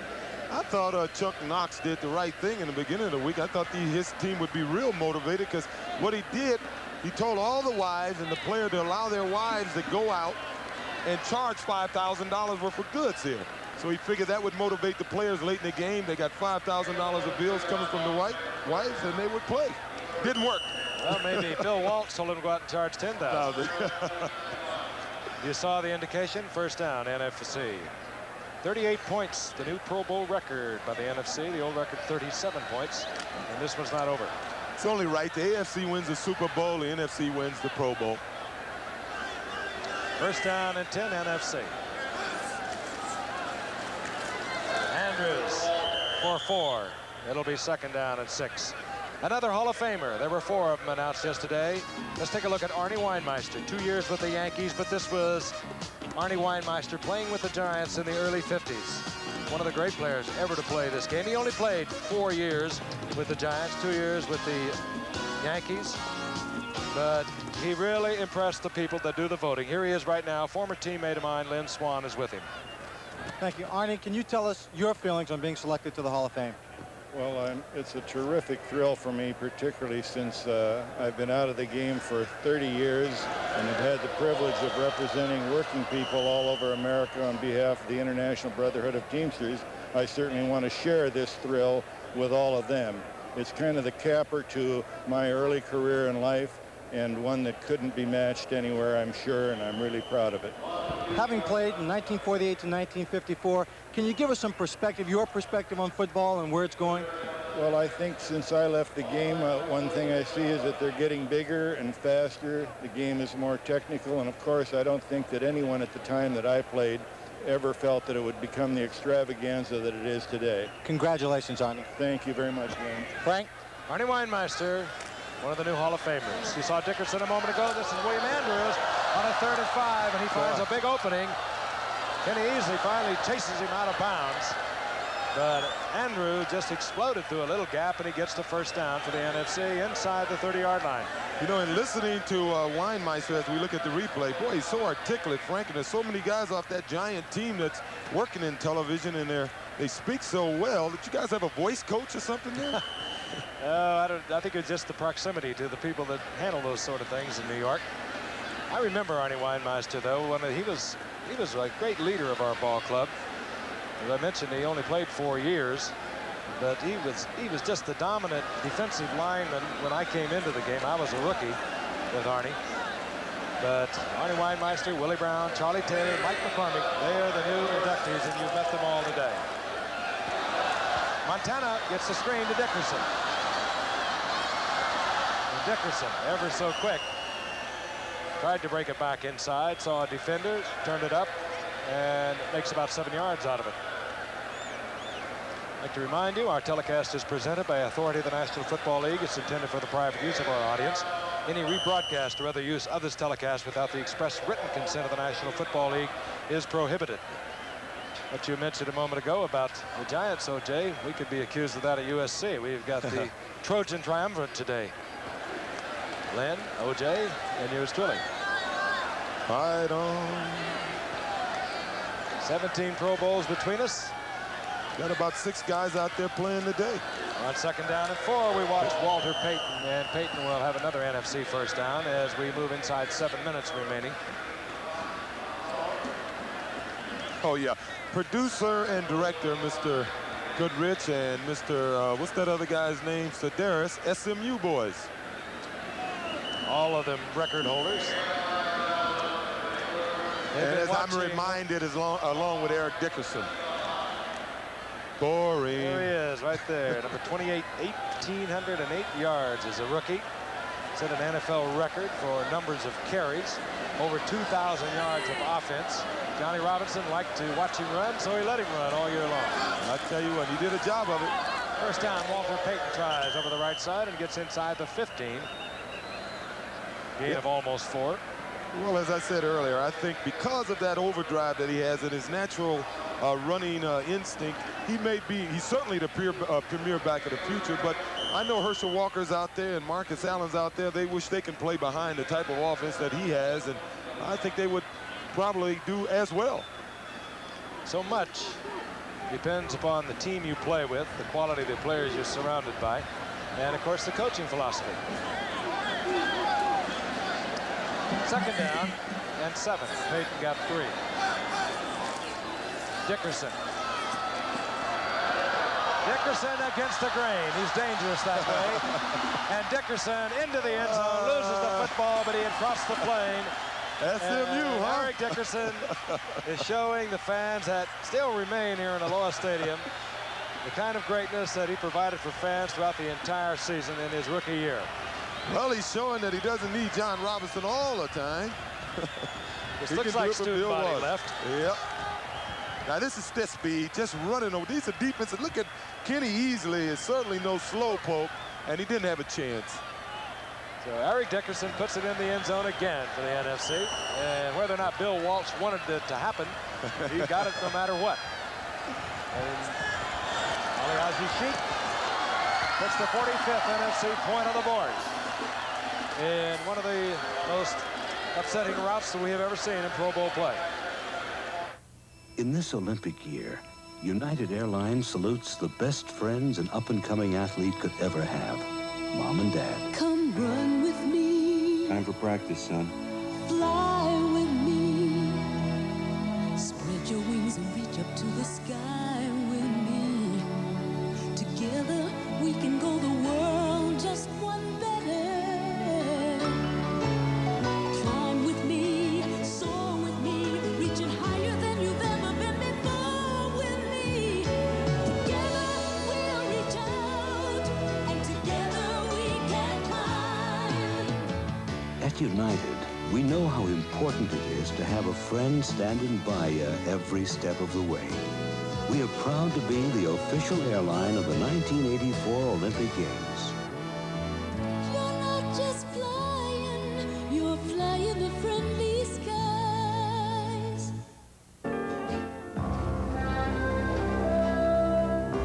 You're across the aisle, second cabin. Every night, Flight 207 is readied for its trip across the Atlantic. Bill loads 200,000 pounds of fuel. Ed makes sure there are enough meals on board. And the ground crew always manages to squeeze on the cargo. But tonight, it's carrying something more. In Canton, all the Olympic team stuff's on board. Tonight, they know Flight 207 is carrying our nation's hope. A hope that one day all nations will come to see that the true measure of the Olympics is not in the winning, but discovering the best in all of us.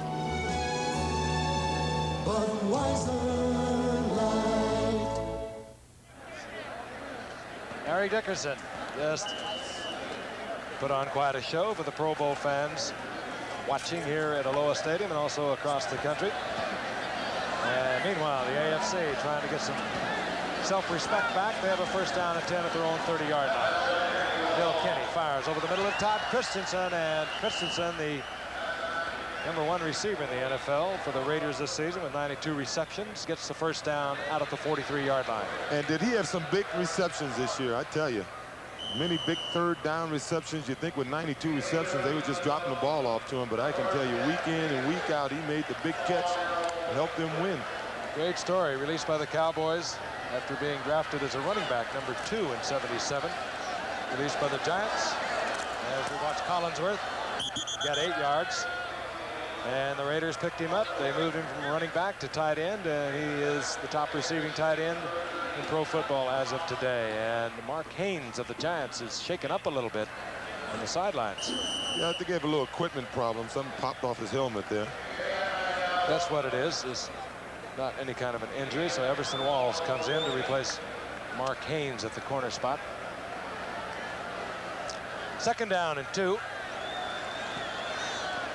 Bill Kinney, who replaced an injured Dan Marino, is the quarterback now for the AFC. As we watch Tony Collins, who gets the first down and much more inside the 40 to the 38. And interestingly enough, O.J. was talking about this young man.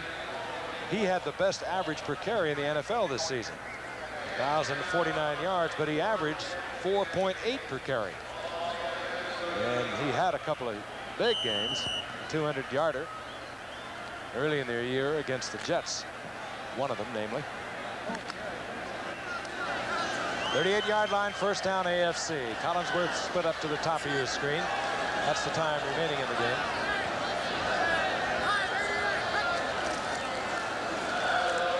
Kenny tries a slant in to Collinsworth. He was pressured, Kenny was, and Collinsworth acquired double coverage. He got a linebacker dropping into his face. Hugh Green.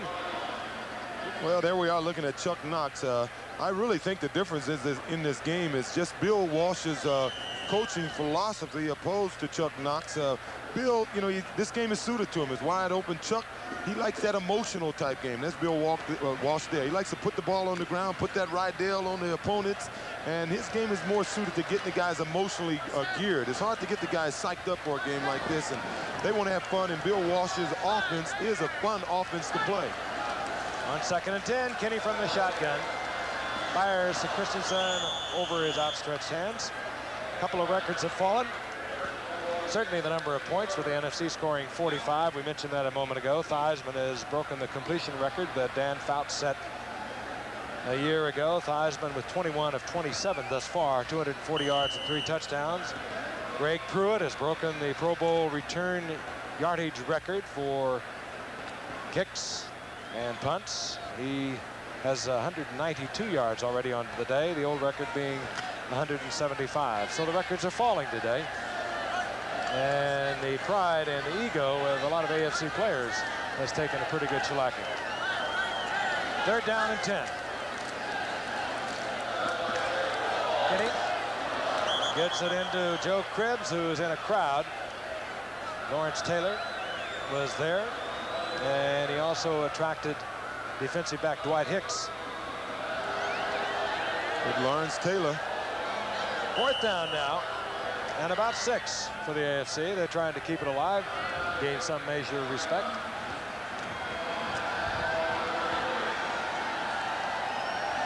Carlos Carson now split left by Bill Kenny.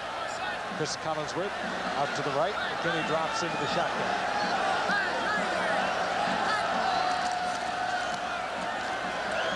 Kenny underneath once again, and I believe that will be yardage enough for a first down. Cribbs was the receiver. Lawrence Taylor was right with him, and it might require a measurement.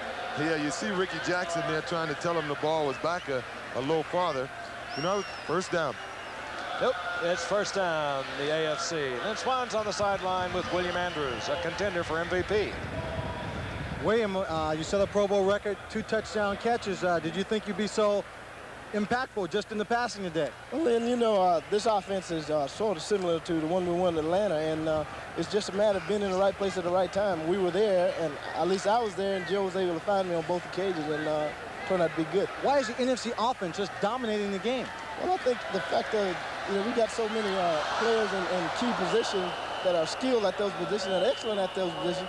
I think when we work together, come together, and put a heart in it, we can accomplish anything, and that's evident today. Well, they have talent, too, so the obvious difference is the heart. You think there's more intensity with the NFC in this game than the AFC? Well, I think the fact that there's a lot more guys here that want to win, and they are here to do so. Well, you're certainly a winner. Thank you very much. Thank you, Lynn. Frank?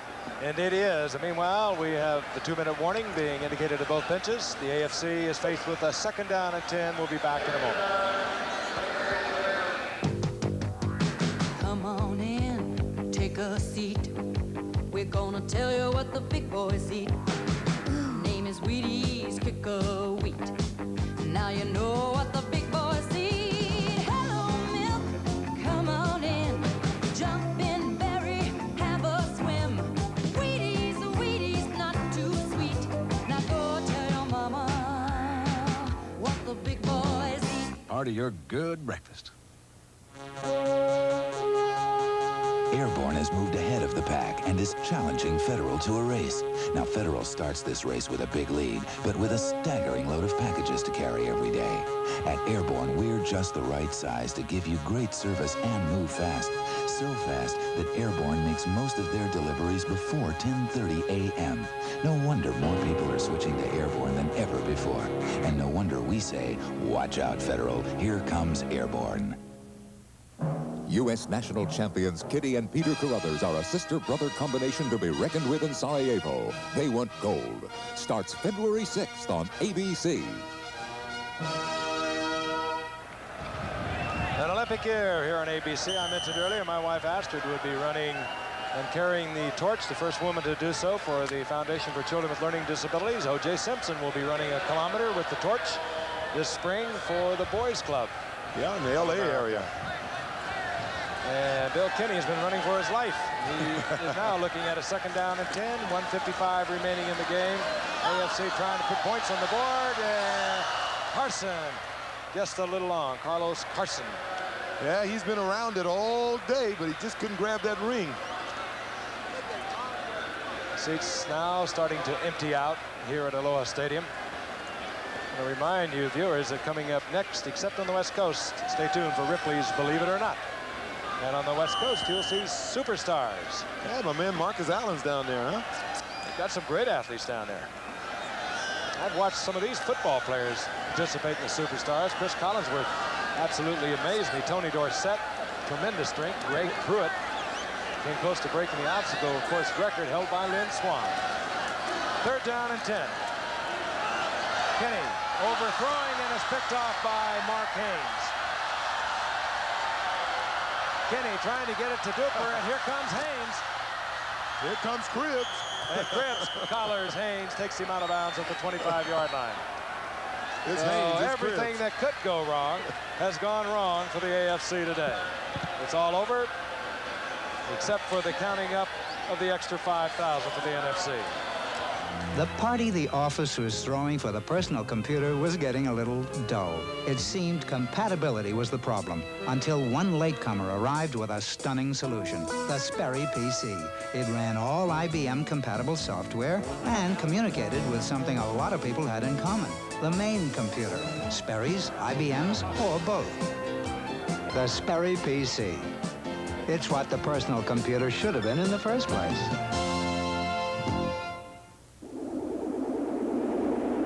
Introducing new Gillette Foamy Gel. The gel that gives you more than any other gel. More lubricants, better beard setup. More lubricants, smooth takeoff. More lubricants. For the closeness and comfort you want in the shave, get new Gillette Foamy Gel, the gel that gives you more.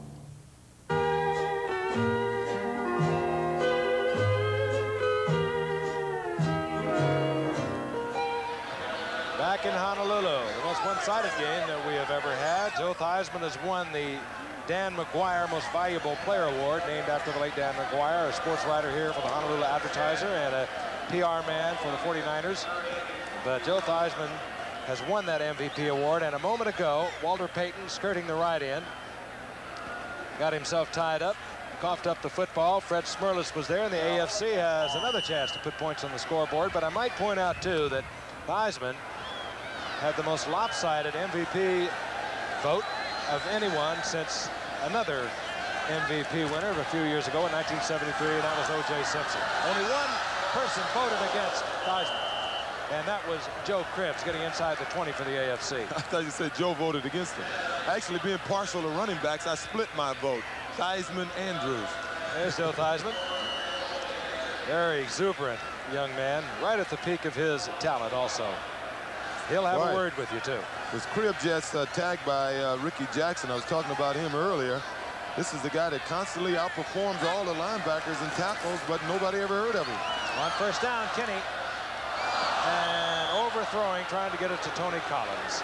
This ABC Sports exclusive has been brought to you by Bud Light. The best has a taste all its own, satisfying but never filling. So ask for Bud Light.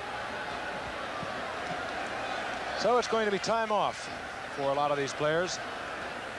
It all began back in July, in the heat of those two-a-days that O.J. and Lynn and I remember so well. Yeah. Winds up for the best of them in the NFL here in Honolulu in January. There have been great moments for many of them. There have been sad moments for some. Bill Kenny on 2nd and 10. This is Mark Duper, and they say he trapped it. Incomplete. Well, the key is that they're here. And when you consider some of the great players that are not here, guys like Keith Barnhorst, offensive tackle that did so well for the 49ers, Jacob Green, Billy Sims, Marcus Allen, Lance Mill. It's a privilege and an honor to be here, and there's a lot of guys who deserve to be here, but you only can have so many ball players. Maybe next year. Once again, they are voted here by the head coaches of the various teams and the players. They take the vote. You can't vote for your own teammates. And the coaches' vote counts for 1 on each team, and the combined players of that team, their vote counts as 1. So that's how they got here. 3rd down and 10. Kinney once again in the shotgun.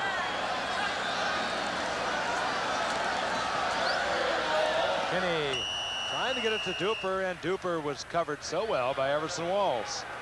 I'd like to thank our stats and graphic man, Steve Hurt, and Joe Cox. They were busy today in this lopsided victory by the NFC. And of course, I spotted Steve Bazika recovering from his broken paw on an icy fall in his hometown of Canton, Ohio, where we'll be next July 28th to watch the induction of the 4 members of the Hall of Fame that you met today: Willie Brown, Charlie Taylor, Mike McCormick, and Arnie Weinmeister. Our congratulations to them.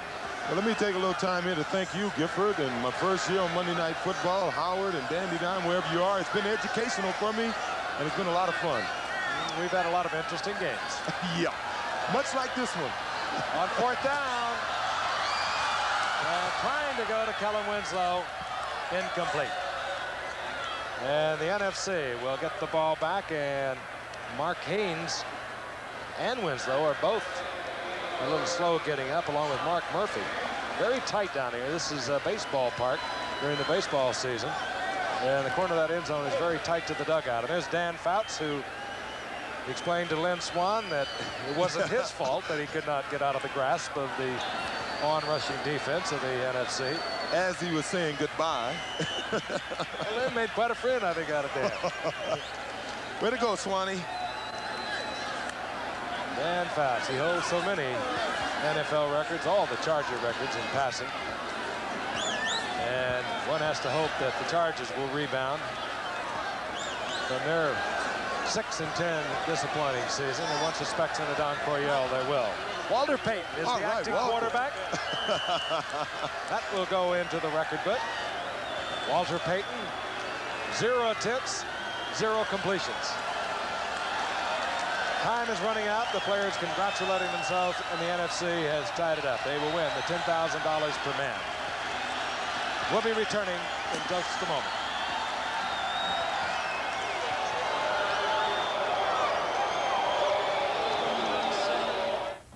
This is my hideout. I build golf clubs here, and it's amazing how they've changed over the years. Same with Pennzoil. When you think how much cars have changed, you know Pennzoil can't just keep up. It's got to stay ahead, and it has. Pennzoil started with quality, and you know, they keep right on delivering it. And somewhere around here, I've got an old tractor to prove it. Pennzoil, quality protection. Ask for it. There's a time in life for the young to say, I want something else, a different way. The town's the same, the people too. School is over, needs something to do. The services have it, it'll really show. You'll see new places, you'll really grow in the Army, Navy, Air Force, Marines. Challenge, adventure, excitement too, a time to enjoy and see something new. Army, Navy, Air Force, Marines. You'll work hard, feel really free, serving your country for all to see in the Army, Navy, Air Force, Marines. Be part of a team, be friends forever. A part of the services you won't forget ever. Army, Navy, Air Force, Marines. It's a great place to start. Once again, the final score, the NFC over the AFC, 45-3. And for those of you on the West Coast, be sure to stay tuned now for the Men's Superstars final, following immediately over most of our West Coast ABC stations. Travel arrangements made through and a promotional fee paid by United Airlines. United flies to Tokyo from more top business centers with 3-class Royal Pacific service. This has been an ABC sports presentation recognized around the world as the leader in sports television. In 1984, the Olympic tradition continues. Be with us.